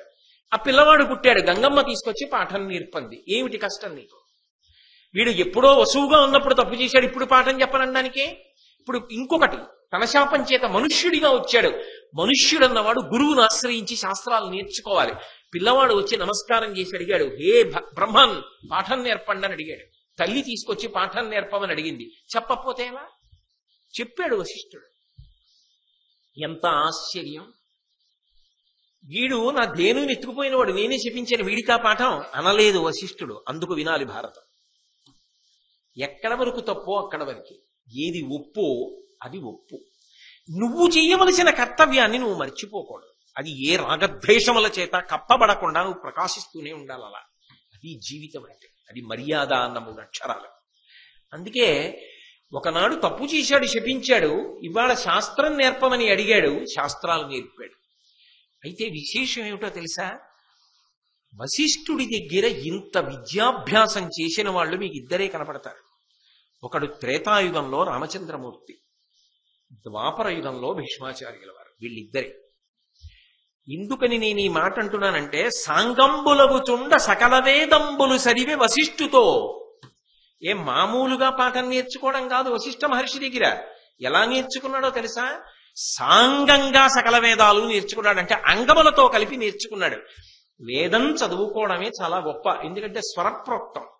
అది ఉదాత్త, అనుదాత్త, స్వరిత ఆ స్వరములు తెలియాలి. ఎక్కడ ఎత్తాలి, ఎక్కడ సమంగా పలకాలి, ఎక్కడ కిందకి దింపాలి, స్వరం తెలియాలి. గురువు గారి దగ్గర కూర్చొని చదువుకోవాలి. దానికి అంగములు ఉంటాయి. మళ్ళీ వేదమునకు శిక్ష అని ఉంటుంది. వేదమునంతటినీ కూడా మీరు ఒక పురుషుడిగా భావన చేశారనుకోండి, పురుషుడిగా భావన చేస్తే వేదమునకు శిక్ష అనబడేటటువంటి అంగము, దాని యొక్క ఒక శాస్త్రం, అది కూడా చదువుకోవాలి. ఆ శిక్షాశాస్త్రము వేద పురుషునికి నాసికాస్థానమై ఉంటుంది, ముక్కు అయి ఉంటుంది. ముక్కు ఏం చేస్తుంది? ఊపిరి పీలుస్తుంది, ప్రాణాన్ని నిలబెడుతుంది.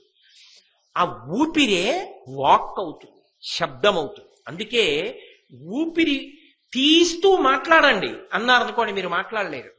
ఇప్పుడు ప్రయత్నం చేయకండి, కావాలంటే ఇంటికి వెళ్ళి చూడండి.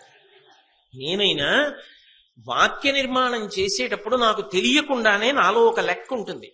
నేను ఇంత భావాన్ని వ్యక్తీకరించడానికి ఇంత వాక్యాన్ని నిర్మాణం చేసినప్పుడు నా ఊపిరి అక్కడ వరకు సరిపోతుందా? నా ఊపిరి ఆ వాక్య నిర్మాణంలో వ్యయం అయిపోతోంది అనుకోండి, నేను కొద్ది వ్యవధానాన్ని ఏర్పాటు చేసుకుని ఎక్కడ ఆపవచ్చో అక్కడ ఆపి తర్వాత పదాన్ని ఎంచుకోవడానికి ఆగి ఊపిరి తీసి మళ్ళీ తీసుకుంటూ ఉంటాను. దాని మధ్యలో కించిత్ మౌనం వస్తుంది. అది లేదనుకోండి, ఊపిరి తీయకపోతే మళ్ళీ ఎలా వ్యయం చేసి మాట నిర్మాణం చేస్తాను? ఊపిరి తీయకపోతే మాట రాదు. శిక్షాశాస్త్రం ఏం చేస్తుందంటే అక్షర శుద్ధి చెప్తుంది. ఏ అక్షరాన్ని ఎలా పలకాలి, ఎన్ని మాత్రలతో పలకాలి, ఎంత దీర్ఘం తీయాలి, ఎంత శబ్దాన్ని ఉపయోగించాలి, ఎంత ఊపిరి వాడాలి. అసలు ఆ శిక్షాశాస్త్ర పండితులు ఇవాళ తగ్గిపోతున్నారు. అసలు ఆ శిక్షాశాస్త్రం చదువుకున్న విద్వాంసులు, నేను శ్రీశైలంలో ఒకసారి రుద్రాక్ష మంటపాన్ని ప్రారంభోత్సవం చేయడం కోసం వెళ్ళినప్పుడు అందులో చూశాను. ఆ శిక్షాశాస్త్రం చదువుకున్న వాళ్ళు ఆ శాస్త్రాన్ని మాట్లాడుతుంటే ఆశ్చర్యకరంగా ఉంటుంది. అక్షరములు ఎంత పలకాలో తెలిసి పలుకుతున్నాడు అనుకోండి, అసలు వినడానికే ఆ భాష, ఆ మాట్లాడుతున్న తీరు అంత అందంగా ఉంటుంది. శబ్ద బ్రహ్మమయీ చరాచరమయీ జ్యోతిర్మయీ వాంగ్మయీ అంటారు. పరదేవతా స్వరూపమై నిలబడుతుంది. ఆ శబ్దము ఆకర్షిస్తుంది, కట్టి పడేస్తుంది. అది శిక్షాశాస్త్రం. వేదమునకు పురుషుడై నాసికా స్థానంలో, ముక్కు స్థానంలో ఉంటుంది. ఆ శిక్షాశాస్త్రం అంతా చదువుకున్నాడు అనుకోండి, ఏ పదాన్ని ఎలా ఉచ్చరించాలో, ఎంత ఊపిరి వాడాలో, ఎంత శబ్దాన్ని ప్రయోగించాలో అన్నీ తెలుస్తాయి. ఆ శిక్షాశాస్త్రం చదువుకున్నాడు వశిష్ఠుడి దగ్గర. అంతేకాదు, వేద పురుషుడి యొక్క నోరు ఉంటుంది, అది వ్యాకరణం. వ్యాకరణం వాక్య నిర్మాణ ప్రజ్ఞ యందు దోషము లేకుండా చూస్తుంది. ఒక వాక్యాన్ని నిర్మాణం చేస్తున్నారనుకోండి, ఆ విభక్తి ప్రత్యయాలు అవి బాగా తెలిసే అనుకోండి, ఎక్కడా కూడా దోషం లేకుండా వాక్య నిర్మాణం చేస్తే నా భావము మీకు అర్థమవుతుంది. వాక్య నిర్మాణంలో దోషాలు ఉన్నాయనుకోండి, నేను చెప్తున్న మాట మీకు అర్థం కాదు. ఆ వ్యాకరణ శాస్త్రం అంత ప్రధానం వాక్య నిర్మాణంలో. అందుకే వ్యాకరణం చెప్పాలి అంటే శివాలయంలో కూర్చుని చెప్తారు. వ్యాకరణ మంటపాలని శివాలయంలో ఉంటాయి. ఆ వ్యాకరణ శాస్త్రం వేద పురుషుని యొక్క నోరు. ఆ వ్యాకరణ శాస్త్రం అంతా చదువుకున్నాడు వశిష్ఠుడి దగ్గర. అంతేకాదు, వేద పురుషుడి యొక్క పాదములు ఛందస్సు. అందుకే కదా మనం 4వ పాదం 3వ పాదం అంటాం. ఏదైనా సరే మీరు ఒకటి జ్ఞాపకం పెట్టుకోండి, కవిత్వం లోకానికి అందించేటప్పుడు ఒక ప్రధానమైన నియమం ఉంటుంది. ఏది బాగా జ్ఞాపకం ఉంచుకోవాలో దాన్ని ఛందో రూపంలో ఇస్తారు. ఏది జ్ఞాపకం ఉంచుకోవలసిన అవసరం ఉండదో దాన్ని వచన రూపంలో ఇస్తారు. మీరు భారతమే చదువుతున్నారనుకోండి, వా అని ఉంటుంది, అంటే వచనము అంటే దాని అర్థం ఏంటంటే బాగా చదువు. కానీ నువ్వు అంత బాగా జ్ఞాపకం పెట్టుకోవలసిన అవసరం ఉండదు అని. అరణ్యాన్ని వర్ణిస్తున్నారనుకోండి, జాజి మల్లి లవంగా మామిడి ఇవన్నీ ఉన్నాయి, ఇవేవో ఏనుగులు ఉన్నాయి, పులులు ఉన్నాయి, సింహాలు ఉన్నాయి, ఇవన్నీ గుర్తుండకుండా అడిగి ఉందని గుర్తున్నా చాలు. అప్పుడు ఆ వర్ణనలు వచనంలో చేస్తారు. చాలా ప్రధానమై మీరు జ్ఞాపకం పెట్టుకోవలసిందనుకోండి, ఛందోబద్ధం చేస్తారు. ఛందోబద్ధం చేస్తే ఏమవుతుంది అంటే కవిత్వానికి సొబగు చేకూరుతుంది, ధారణ యందు నిలబడుతుంది. పద్యం 10 మాటలు చదివారనుకోండి, ధారణలోకి వస్తుంది, కంఠగతం అవుతుంది, కావలసినప్పుడు జ్ఞాపకానికి వస్తుంది. ఆ పద్యంలో ఎంత ధర్మం చెప్పారు మీకు అక్కరకు వస్తుంది, మీరు ఆచరిస్తారు. అందుకని కవిత్వాన్ని ఛందోబద్ధం చేస్తారు. ఛందస్సు వేద పురుషుని యొక్క పాదములు. అందుకని ఛందస్సు బాగా తెలియాలి. ఆ ఛందస్సునంతటినీ కూడా వశిష్ఠుడి దగ్గర నేర్చుకున్నాడు. అలాగే నిరుక్తము అంటే వేద పురుషుని యొక్క చెవులు.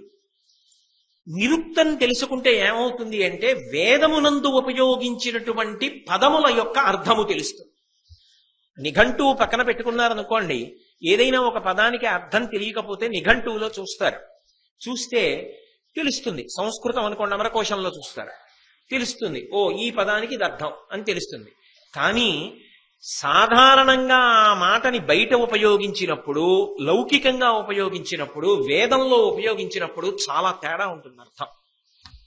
వేదంలో ఉపయోగించేటటువంటి పదముల యొక్క అర్థములు తెలియాలి అంటే దానికి ఉండే నిఘంటు సమానమైన గ్రంథం ఏది అంటే నిరుక్తం. అప్పుడు వేదార్థం బాగా తెలుస్తుంది, చెప్తున్న మంత్రం మీద అధికారం వస్తుంది. ఎలా పలకాలో అలా పలుకుతాడు. శిక్షాశాస్త్రం తెలుసు కాబట్టి దేవతల యొక్క అనుగ్రహాన్ని వశం చేసుకుంటాడు, వాక్కు చేత సాధిస్తాడు కార్యాన్ని.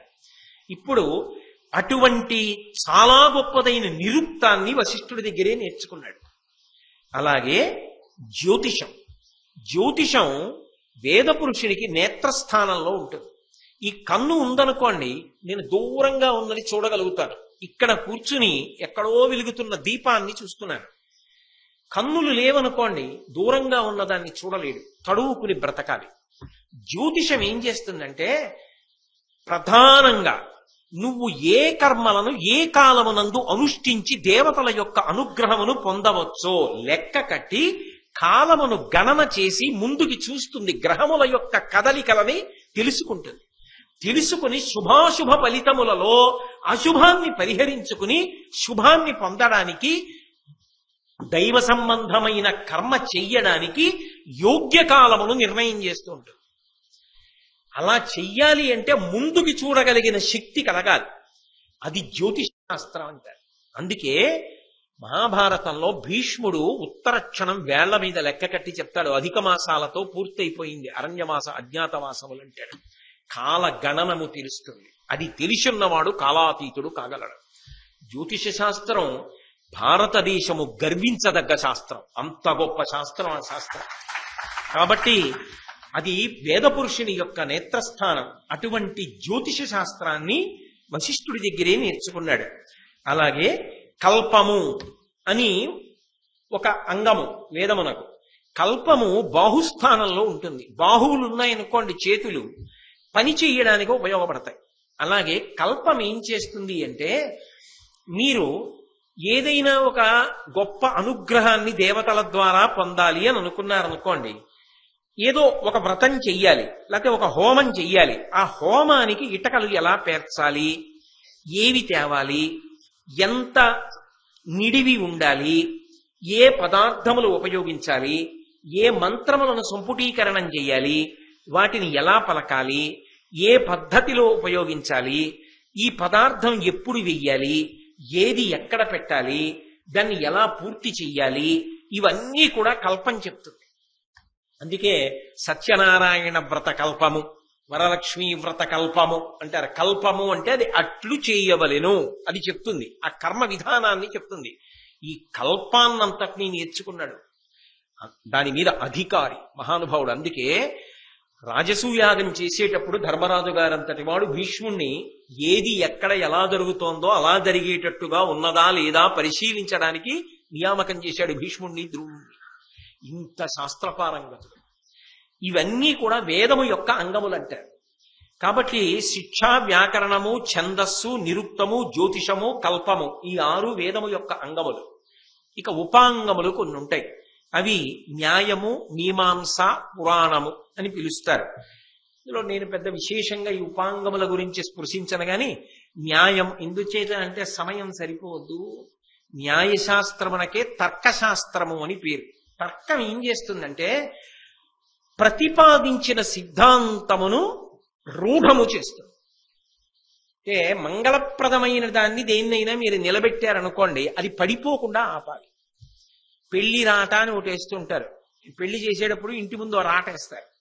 ఆ రాట వేసేటప్పుడు ఓ గొయ్యి తీసి అందులో రాట పెట్టి ఏదో మట్టి కప్పుతారు. మట్టి కప్పిన వాడు ఏం చేస్తాడంటే ఈ రాట పడిపోయే వరకు చూడటం కాదు, పడిపోతుందేమో తనే చూసుకుంటాడు, ఊపుతాడు. ఊపితే ఓ ఇంత గాలి వచ్చినా ఏ ఆవో వచ్చి గుద్దినా ఇది పడిపోతుంది, ఇంకా బలంగా ఉండాలి. అప్పుడు ఏం చేస్తాడంటే 4 రాళ్లు తీసుకొచ్చి అందులో పడేస్తాడు. గుణపాన్ని వెనక్కి తిప్పి బాగా గుచ్చుతాడు, బాగా రాళ్ళు అందులో నొక్కుతాడు, పాదంతో తొక్కుతాడు, మట్టి తీసుకొచ్చి వేస్తాడు. బాగా నొక్కిన తర్వాత రాట కదుపుతాడు, కదలట్లేదు. ఇప్పుడు గుణపం పట్టుకుని లోపలికి పోతాడు. తాను ఏ రాట వేశాడో ఆ రాటని తానే కదిపి కదులుతోందని తెలుసుకుని కదలకుండా నిలబడే వరకు తానే బలవత్తరం చేస్తాడు.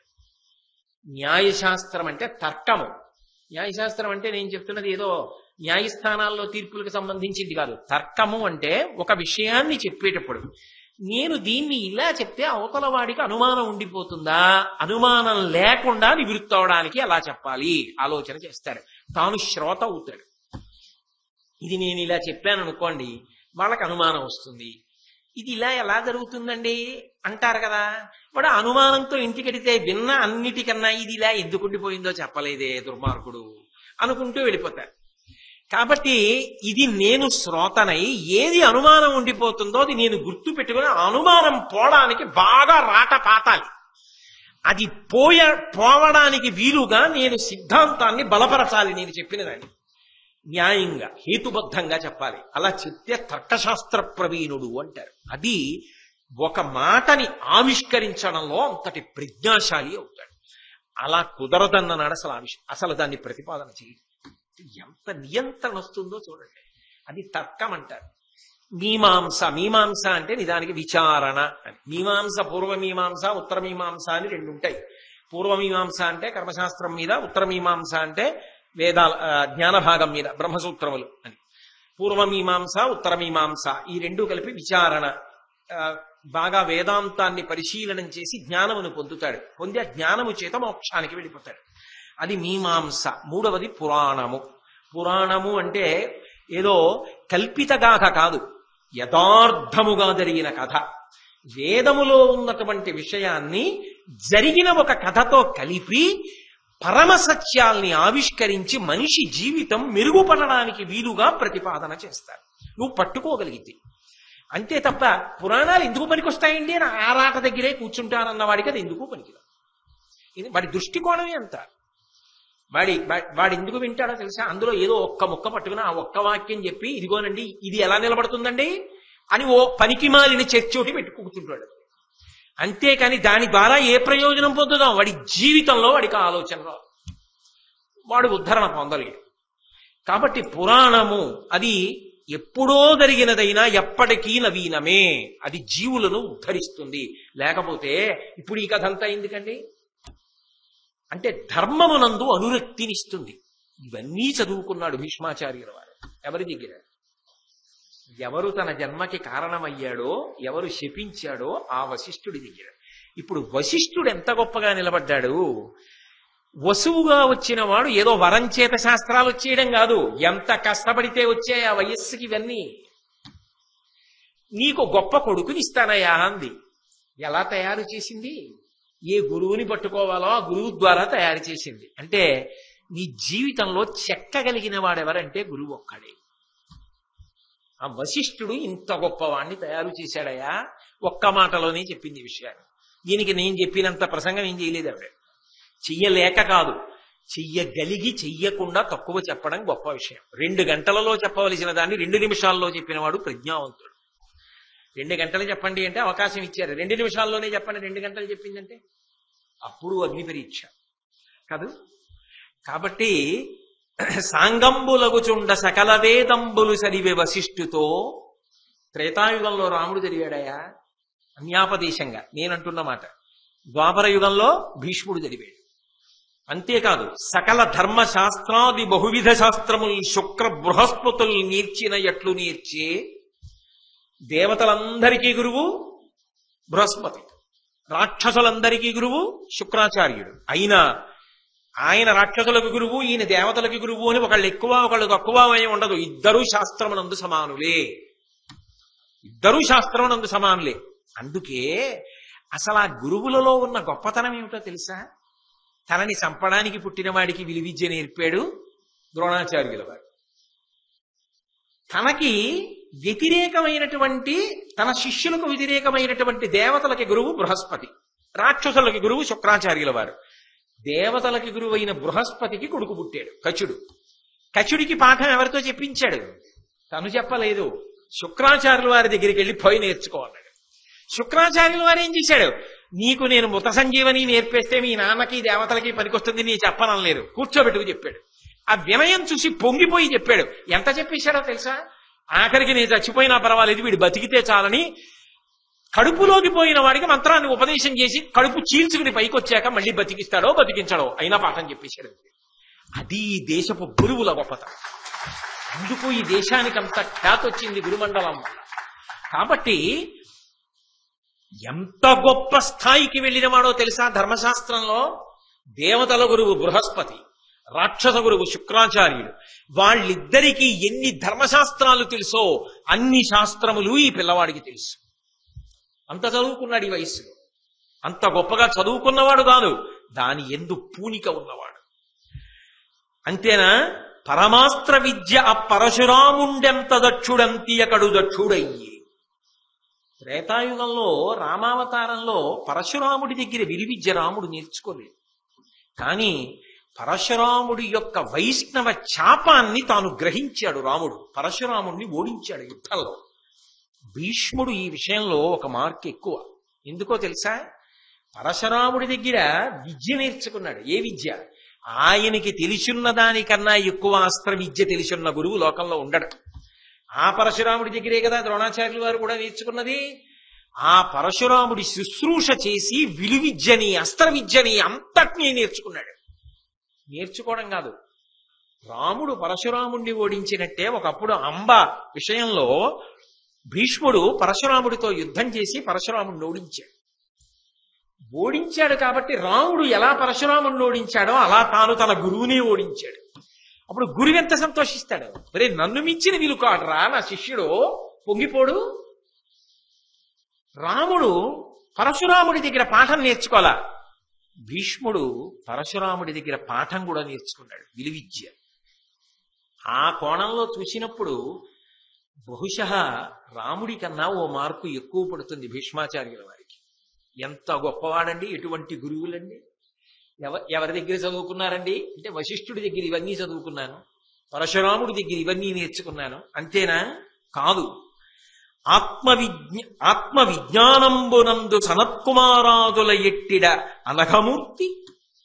ఆయన ఆత్మ విద్యయందు అంటే అంత వైరాగ్యంతో అసలు ఆత్మ అన్నది ఏది అన్న విషయము రూఢముగా తెలుసుకుని అనుభవంలోకి తెచ్చుకోగలిగినంత దక్షతను పొంది సనత్కుమారుడు మొదలైనటువంటి బ్రహ్మజ్ఞానులు ఏ స్థానాన్ని పొందారో అంత స్థానాన్ని బ్రహ్మజ్ఞానమునందు పొంది అనుభవించగలిగిన వాడు ఈ పిల్లవాడు ఆ వయస్సులో. అందుకే భీష్మాచార్యుల వారి చరిత్ర వినడమే చాలు అంటారు. అసలు భీష్ముడి గురించి వింటే గొప్ప కొడుకు పుడతాడు అంటారు. భీష్ముడి గురించి వినడం కోసం, భీష్మాచార్యుల వారి గురించి తెలుసుకోవడం కోసం కొత్తగా పెళ్ళయిన వాళ్ళు అర్రులు చాచి వింటారు. ఎందుకంటే అటువంటి కొడుకు పుడతాడని. ఎందుకంటే లోకంలో ప్రమాణం ఉంది. ఏ ప్రమాణము అంటే కొడుకులు లేనివారు కూడా, సంతానము లేనివారు కూడా భీష్మాష్టమి నాడు భీష్ముడికి తద్దినం పెడితే సంతానం కలుగుతుంది. అక్కర్లేని మాటలు, అనవసరపు మాటలు వాళ్ళకేం అవసరం అండి? వాళ్ళు చెప్తారు, నువ్వు నమ్మకపోతే పోన్లే ఎక్కడతో వదిలేయి, గొడవేముంది, నమ్మిన వాడిని ఎందుకు పాడు చేయడం. కాబట్టి ఇంత గొప్పవాడు భీష్ముడు అంటే సామాన్యుడు కాదాయన.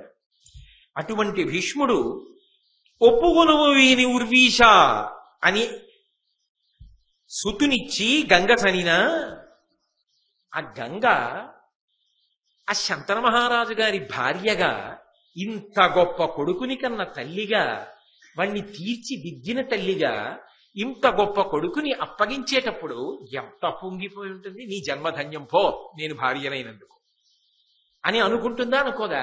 ఎంత ఆనందపడిపోయింది. ఇప్పుడు ప్లస్ ఎంత ముందుకెళ్ళింది. ఇవన్నీ మీరు ప్లస్ కలపండి. ఇందాక నీ చెప్పిన ప్లస్లన్నింటికి ఇవి కలపండి.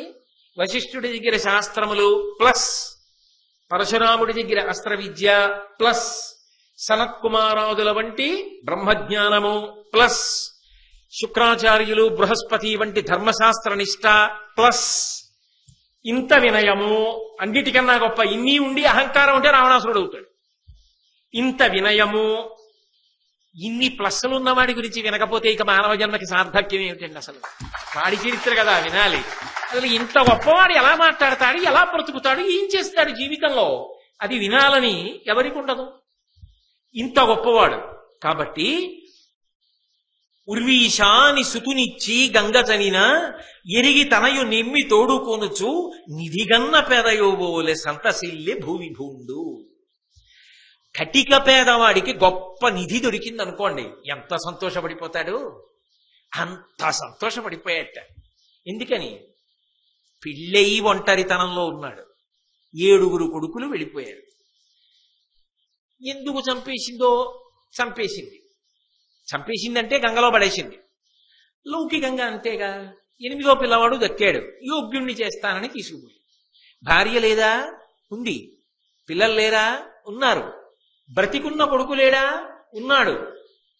తాను తక్కువవాడా? మహానుభావుడు శంతనుడు.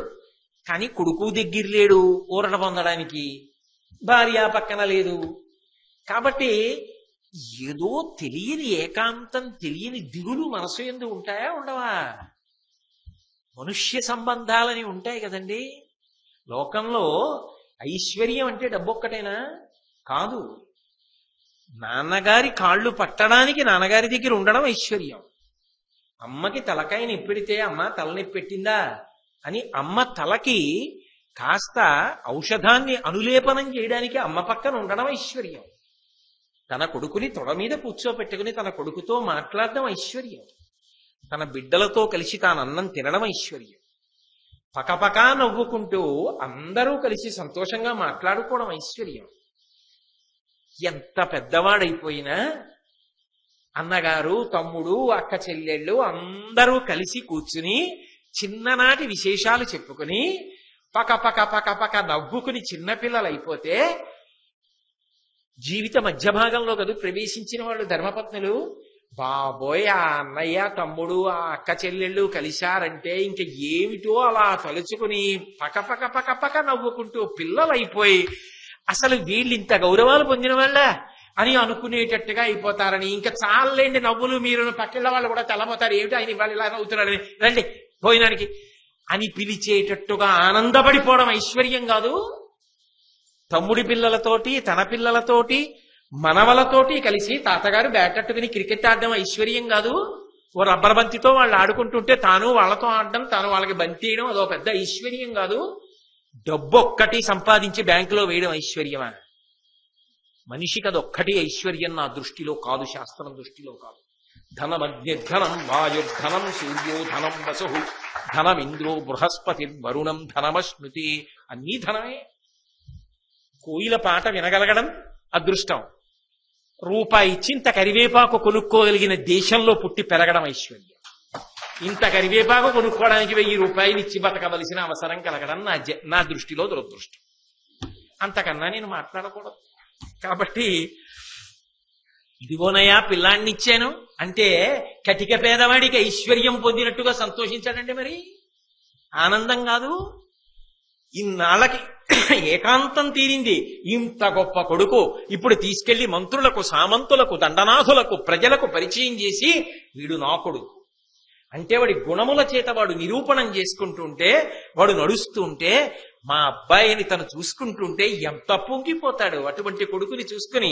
మరి శంకర మహారాజు గారు ఆనందపడిపోతున్నాడు అంటే కటిక పేదవాడికి ధనము దొరికినట్టు అని ఉపమానం వేశారు అంటే అందులో ఆశ్చర్యం ఏముంది?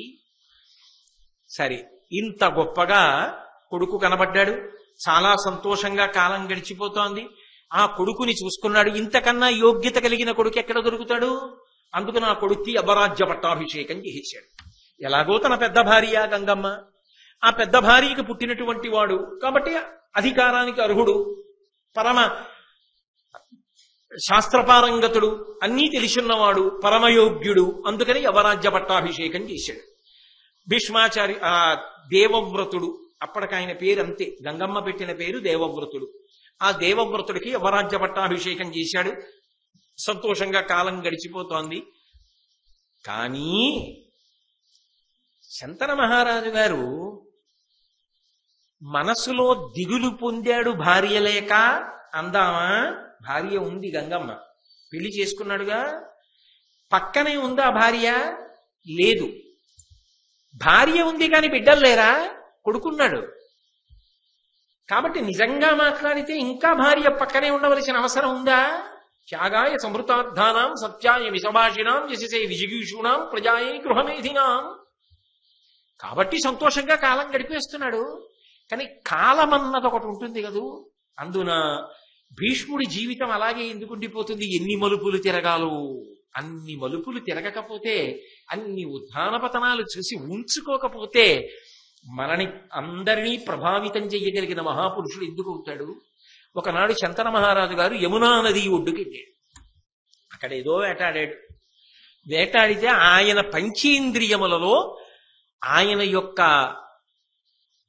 నాసికాస్థానమునకు అంటే ముక్కుకి గొప్ప శాంతి కలిగేటట్టుగా, ఆకర్షణ పొందేటట్టుగా ఒక సువాసన గోచరించింది. అంతఃపురాల్లో పరిమళ ద్రవ్యాలు ఉండవండి.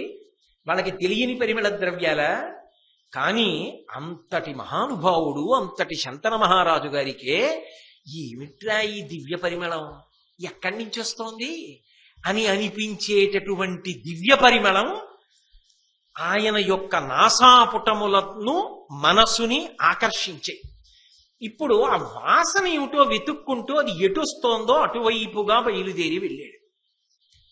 అక్కడ యమునా నదిలో పడవ నడుపుతూ ఒక స్త్రీ ఆయనకు కనపడింది. ఆమె యోజనగంధి. ఎవరా యోజనగంధి? మీరు భారతం మీద వ్యాసుల వారు గురించి చెప్తున్నప్పుడు మొట్టమొదట ఆమె గురించి విన్నారు. మత్స్యగంధి పరాశర మహర్షి యొక్క అనుగ్రహం చేత యోజనగంధిగా మారింది.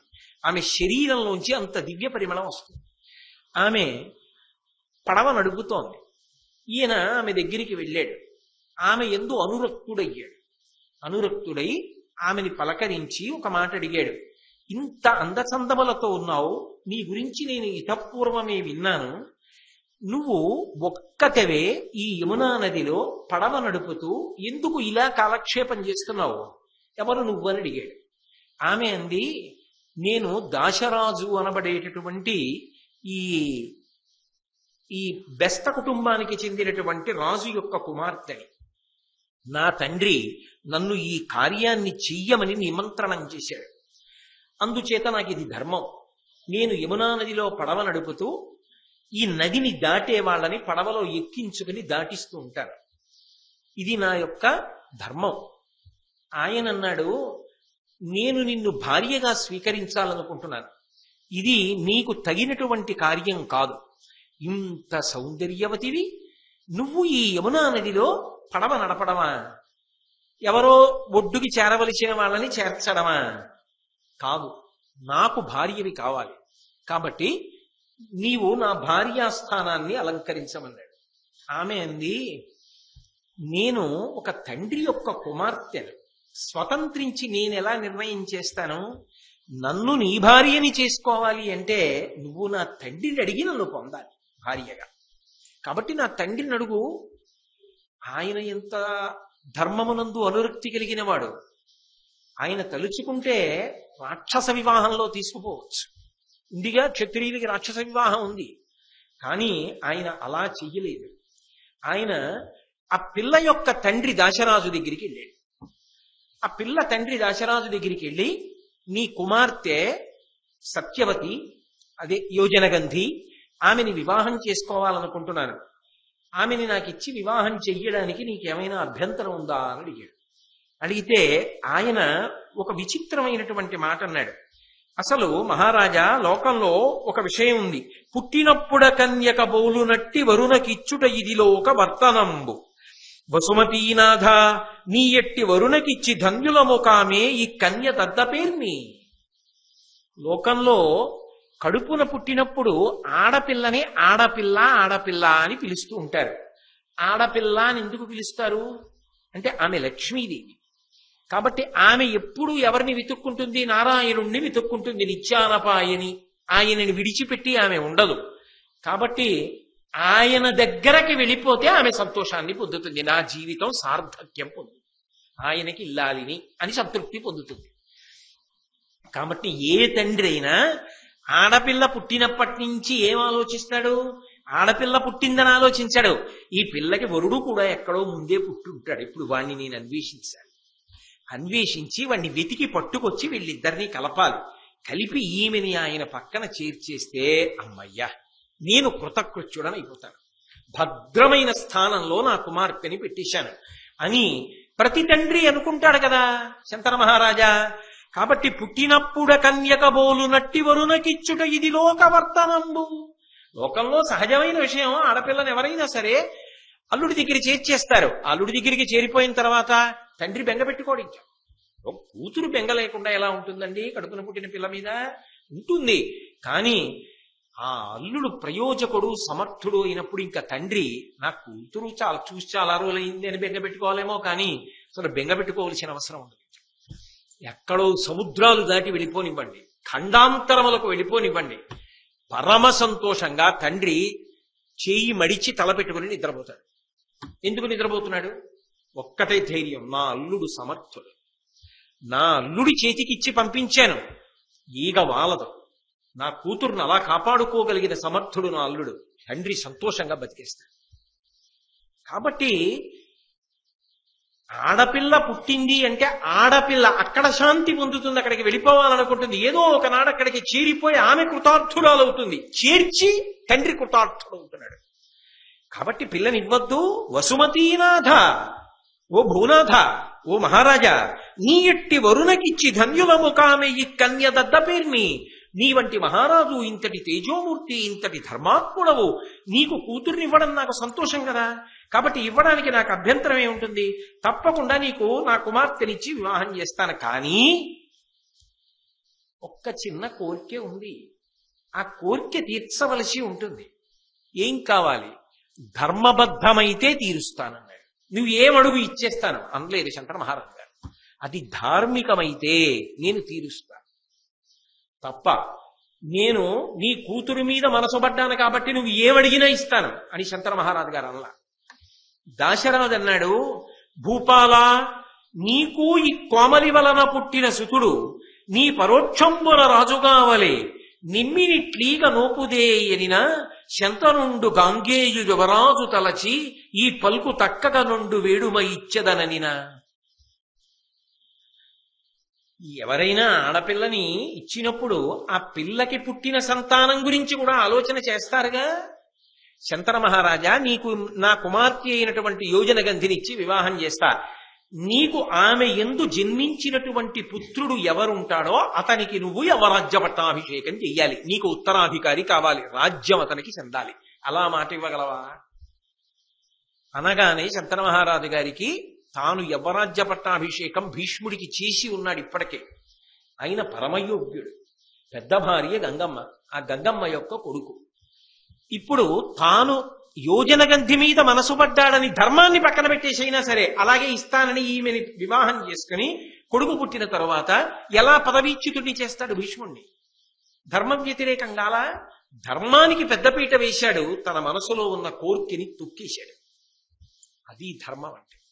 ఆయన అన్నాడు, కుదరదు, నేను ఇవ్వను. ఈ వరాన్ని ఇవ్వడం ఒక్కనాటికి కుదిరేటటువంటి విషయం కాదు. ఎందుచేత అంటే నాకు ఇప్పటికే ఒక కుమారుడు ఉన్నాడు. మహారాజులు ఒక కుమారుడు ఉన్నప్పటికీ వివాహం చేసుకుంటారు.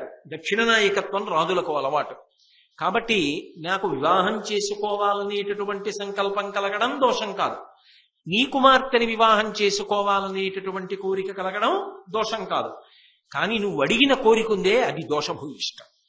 నా పెద్ద కుమారుణ్ణి యవరాజ్య పట్టాభిషిక్తుణ్ణి చేసిన తరువాత ఇప్పుడు నీ కుమార్తె వలన కలిగిన సంతానానికి పట్టాభిషేకం చెయ్యడం సాధ్యం కాదు అని వెళ్ళిపోయాడు. అంతఃపురానికి వెళ్ళిపోయాడు. ప్రశాంతంగా కూర్చోవాలనుకున్నాడు, కానీ మనసు ప్రశాంతంగా లేదు. ఇప్పుడు ఆయన మనసు సత్యవతీదేవి యందు అనురక్తమైంది. ఆమెయే జ్ఞాపకానికి వస్తోంది. ఆమెని భార్యగా పొందాలనుకున్నాడు. అయితే ఇక్కడ మీకు అనుమానం వస్తుంది, నాకు తెలుసు. ఏమండి, భీష్ముడికి యవరాజ్య పట్టాభిషేకం చేశాడు కదా, అంటే యవ్వనంలోకి వచ్చిన వాడేగా భీష్ముడు. ఇంట్లో కొడుకు పెళ్లిడికి వచ్చేసాడా? తనకి భార్య ఉందా? కొడుకు పుట్టేశాడా? పుట్టేసిన వాడికి ఆ సత్యవతీదేవి మీద మనసు పుట్టిందా? పోనీ పుట్టింది. దక్షిణ నాయకత్వం రాజులకు అలవాటు. పుట్టిన వాడికి అంత మనసు మరల్చుకోలేకుండా, అయ్యో ఈ భీష్ముడు అడ్డొచ్చాడే, వీడికి యవరాజ్య పట్టాభిషేకం అయిపోయిందే, ఆ దాశరాజు కోరిక తీర్చలేకపోయాని, సత్యవతీదేవి నాకు భార్య కాలేకపోయిందే అన్న బెంగతో, అదే ఆలోచనతో రాజ్య పరిపాలన పక్కన పెట్టేసి ఒక్కడు అంతఃపురంలో కూర్చుని చెక్కిట చేయి చేర్చి అలా ఏదో ఆలోచిస్తూ బెంగ పెట్టుకుని అనుకుంటూ అటు ఇటు తిరుగుతూ ఉండడం న్యాయమా? ధర్మమా? అసలు అలా ఉండొచ్చా? అథవా ఆయన తలుచుకుంటే ఇంతోటి దాశరాజుని నిగ్రహించలేడా? నోరు మోయి అని ఓడించి తీసుకుపోలేడా పిల్లని? పోని ఆయనే పెళ్లి చేసుకోవాలనుకుంటే యోజన గంధి కన్నా అందగత్తెలు లోకంలో దొరకరా? ఈమె ఎందే అంత మనసు పెట్టుకుని ఉండిపోవాలా? మీరు ఒక్కటి జ్ఞాపకం పెట్టుకోండి, పైన శాపం ఉంది. ఎందుకని? దేవవ్రతుడు దీర్ఘాయుష్మంతుడు కావాలి. అన్నిటికన్నా పెద్ద మలుపు ఉంది శాపంలో. ఆయన సంతానము లేనివాడు కావాలి. ఆ మలుపు తిరగాలి అంటే శంతన మహారాజు గారి మనసు సత్యవతీదేవి మీద నిలబడిపోవడం వినా మార్గం లేదు. కథ మలుపు తిరగవలసిందే. అంటే ఒక బ్రహ్మర్షి ఇచ్చిన శాపము, ఆయన నోటి వెంట వచ్చిన వాక్కు కాలమును ఎలా శాసించి కథని మలుపు తిప్పుతోందో చూడండి. తండ్రి గారు ఎందుకు ఉత్సాహంగా లేడు? ఈ మధ్య మాట్లాడటం లేదు, సభ తీర్చట్లేదు, పరిపాలన మీద అనురక్తి చూపించట్లేదు, ఎవరిని పలకరించట్లేదు, ఏకాంతంలో ఉంటున్నాడు. పిల్లవాడు కదూ, దేవవ్రతుడు. ఆయన మనసుకి తట్టే కారణాలు ఏముంటాయి? ఆయన మనసుకి ఏ ఆలోచన వస్తుంది? నాన్నగారికి ఎక్కడైనా శత్రువులు ఉన్నారా? వాళ్ళు ఏమైనా బలపడుతున్నారా? అలా బలపడుతున్నారనడానికి ఆధారం లేదే. నాన్నగారికి శత్రువులు ఏమిటి? నేనున్నాను కదా. అలా ఎవడైనా తలెత్తితే ఊరుకుంటానా? మట్టు పెట్టేను. అయినా నాన్నగారే చాలు అంతటి పరాక్రమవంతుడు. మరి దేనికి బెంగపెట్టుకుంటున్నారు నాన్నగారు? ప్రజలందరూ సంతోషంగా ఉన్నారు కదా. పోనీ వర్షాలు పట్టం లేదా? పాడి పంట సక్రమంగా లేదా? ప్రజలు సంతోషంగా లేరని బెంగపెట్టుకున్నాడా? అవేం లేవుగా. అంటే ఓ పిల్లవాడి మనసుకి ఏవి తట్టే అవకాశం ఉంటుందో అవే ప్రశ్నలుగా తండ్రిని అడిగాడు. అంతకన్నా అడిగాడు అనుకోండి, అందంగా ఉంటుందా? ఔచిత్యం ఉంటుందా? ఔచిత్యం ఉండదు. ఆ పిల్లవాడి మనసుకి ఎంత తట్టాలో అంతే తట్టి అవే ప్రశ్నగా అడిగాడు. నాన్నగారు ఎందుకండి రావట్లేదు పరిపాలనకి? ఎందుకండి సభ తీర్చట్లేదు? భవదభిరక్షిత క్షితికి బాధయునర్పగనోపునట్టి శాస్త్రమని వహంబులేదు. వసుధా ప్రజకెల్లా అనంత సంతతోత్సవములు, రాజులెల్ల అనిశంబు విధేయుల నీకు. ఇట్లు మానవ వృషభేంద్ర ఈలోకో మన పరితాపము పొందియుండగా. నాన్నగారు ఎందుకండి మీ ముఖం అంత బాధగా ఉంది? ఎందుకండి మీరు మాట్లాడటం లేదు? మీరు రక్షిస్తున్నటువంటి ఈ భూమి ఉన్నదే, ఈ రాజ్యం ఉన్నదే, దీన్ని కబళించేటటువంటి ఆలోచన చెయ్యగలిగినటువంటి శత్రువు ఎవడు లేడు కదా. అసలు అటువంటి ఆలోచన కూడా ఎవడు చెయ్యలేడు కదా. అన్నిటికన్నా మీ పరిపాలనలో ప్రజలందరూ ఇంత సంతోషంగా ఉన్నారు కదా నాన్నగారు. సామంతరాజులందరూ మీకు విధేయులై ఉన్నారు కదా. ఇంకా మీరు బెంగపెట్టుకోవడానికి ఏముంది నాన్నగారు? దేనికి బెంగపెట్టుకుంటున్నారు? ఎందుకు అలా ఉంటున్నారు అని అడిగాడు. పిల్లవాడి మనసులో ఎంత ఆలోచన వస్తుందో అంత ఆలోచనే వచ్చింది. వయస్సుకి ఒక పరిపక్వత, వయస్సుకు ఒక పరిణతి ఉంటాయి కదా. ఎంత శాస్త్ర బలం ఉన్నా ఆ పరిణతితోటే అడిగాడు. లేకపోతే సహజత్వం ఎక్కడుంది? ఈ ప్రశ్న అడిగితే ఒక తండ్రి కొడుకుతో ఏమని మాట్లాడాలి? ఏమని చెప్పాలి? నాకు సత్యవతీదేవి ఎందు మనసు తౌలుకుందిరా, ఆమెని పెళ్ళాడాలని ఉందిరా అని పెళ్లి చేయవలసిన కొడుక్కి తండ్రి చెప్తాడా? మాట్లాడచ్చా? అందుకని తండ్రి అని ఒక నిట్టూర్పు విడిచి కాసేపు ఇలా కళ్ళు మూసి ఎలా వీడితో మాట్లాడాలి, ఎలా చెప్పాలి ఇప్పుడు ఈ విషయం చెప్పకుండా దాటేసి ఎన్నాళ్ళు ఇలా ముఖం చాటేసుకు తిరుగుతాడు. జవాబు చెప్పాలి. కానీ చెప్పేటప్పుడు ఎలా చెప్పాలి? కొడుకుతో మాట్లాడుతున్న వైనం పరమ సున్నితమైన అంశం. ఇది మాట్లాడితే ఇంత గొప్ప నాన్నగారు ఇంత బేలా అని కొడుకు అనుకోకూడదు. తర్వాత భారతం చదువుకున్న వాళ్ళు అనుకోకూడదు. చెప్పేవాడు సిగ్గుపడవలసిన అవసరం రాకూడదు. అంత గొప్పగా, అంత గంభీరంగా, అంత ధార్మికంగా నేను ఈ కొడుకుతో ఎలా మాట్లాడాలి అని ఒక్కసారి బాగా నిట్టూర్చి ఆలోచించేట. ఆ నిట్టూర్పుకి ఎంత సమయం పడుతుందో తెలుసా? 24 గంటలు. మళ్ళీ రేపు 7 గంటలకి చెప్తాడు. ఏం మాట్లాడతాడో రేపు 7 గంటలకి విందురు గాని. మంగళాశాసన పరై మదాచార్య పురోగమై సర్వైశ్చ పూర్వైరాచార్యై సత్కృతాయాస్తు మంగళం. మంగళం కోసలేంద్రాయ మహనీయ గుణాత్మనే చక్రవర్తి తనూజాయ సర్వభౌమాయ మంగళం. ఉమాకాంతాయ కాంతాయ కామితార్థప్రదాయినే శ్రీగిరీశాయ దేవాయ మలినాథాయ మంగళం. సర్వం శ్రీ ఉమామహేశ్వర పరబ్రహ్మార్పణమస్తు. స్వస్తి.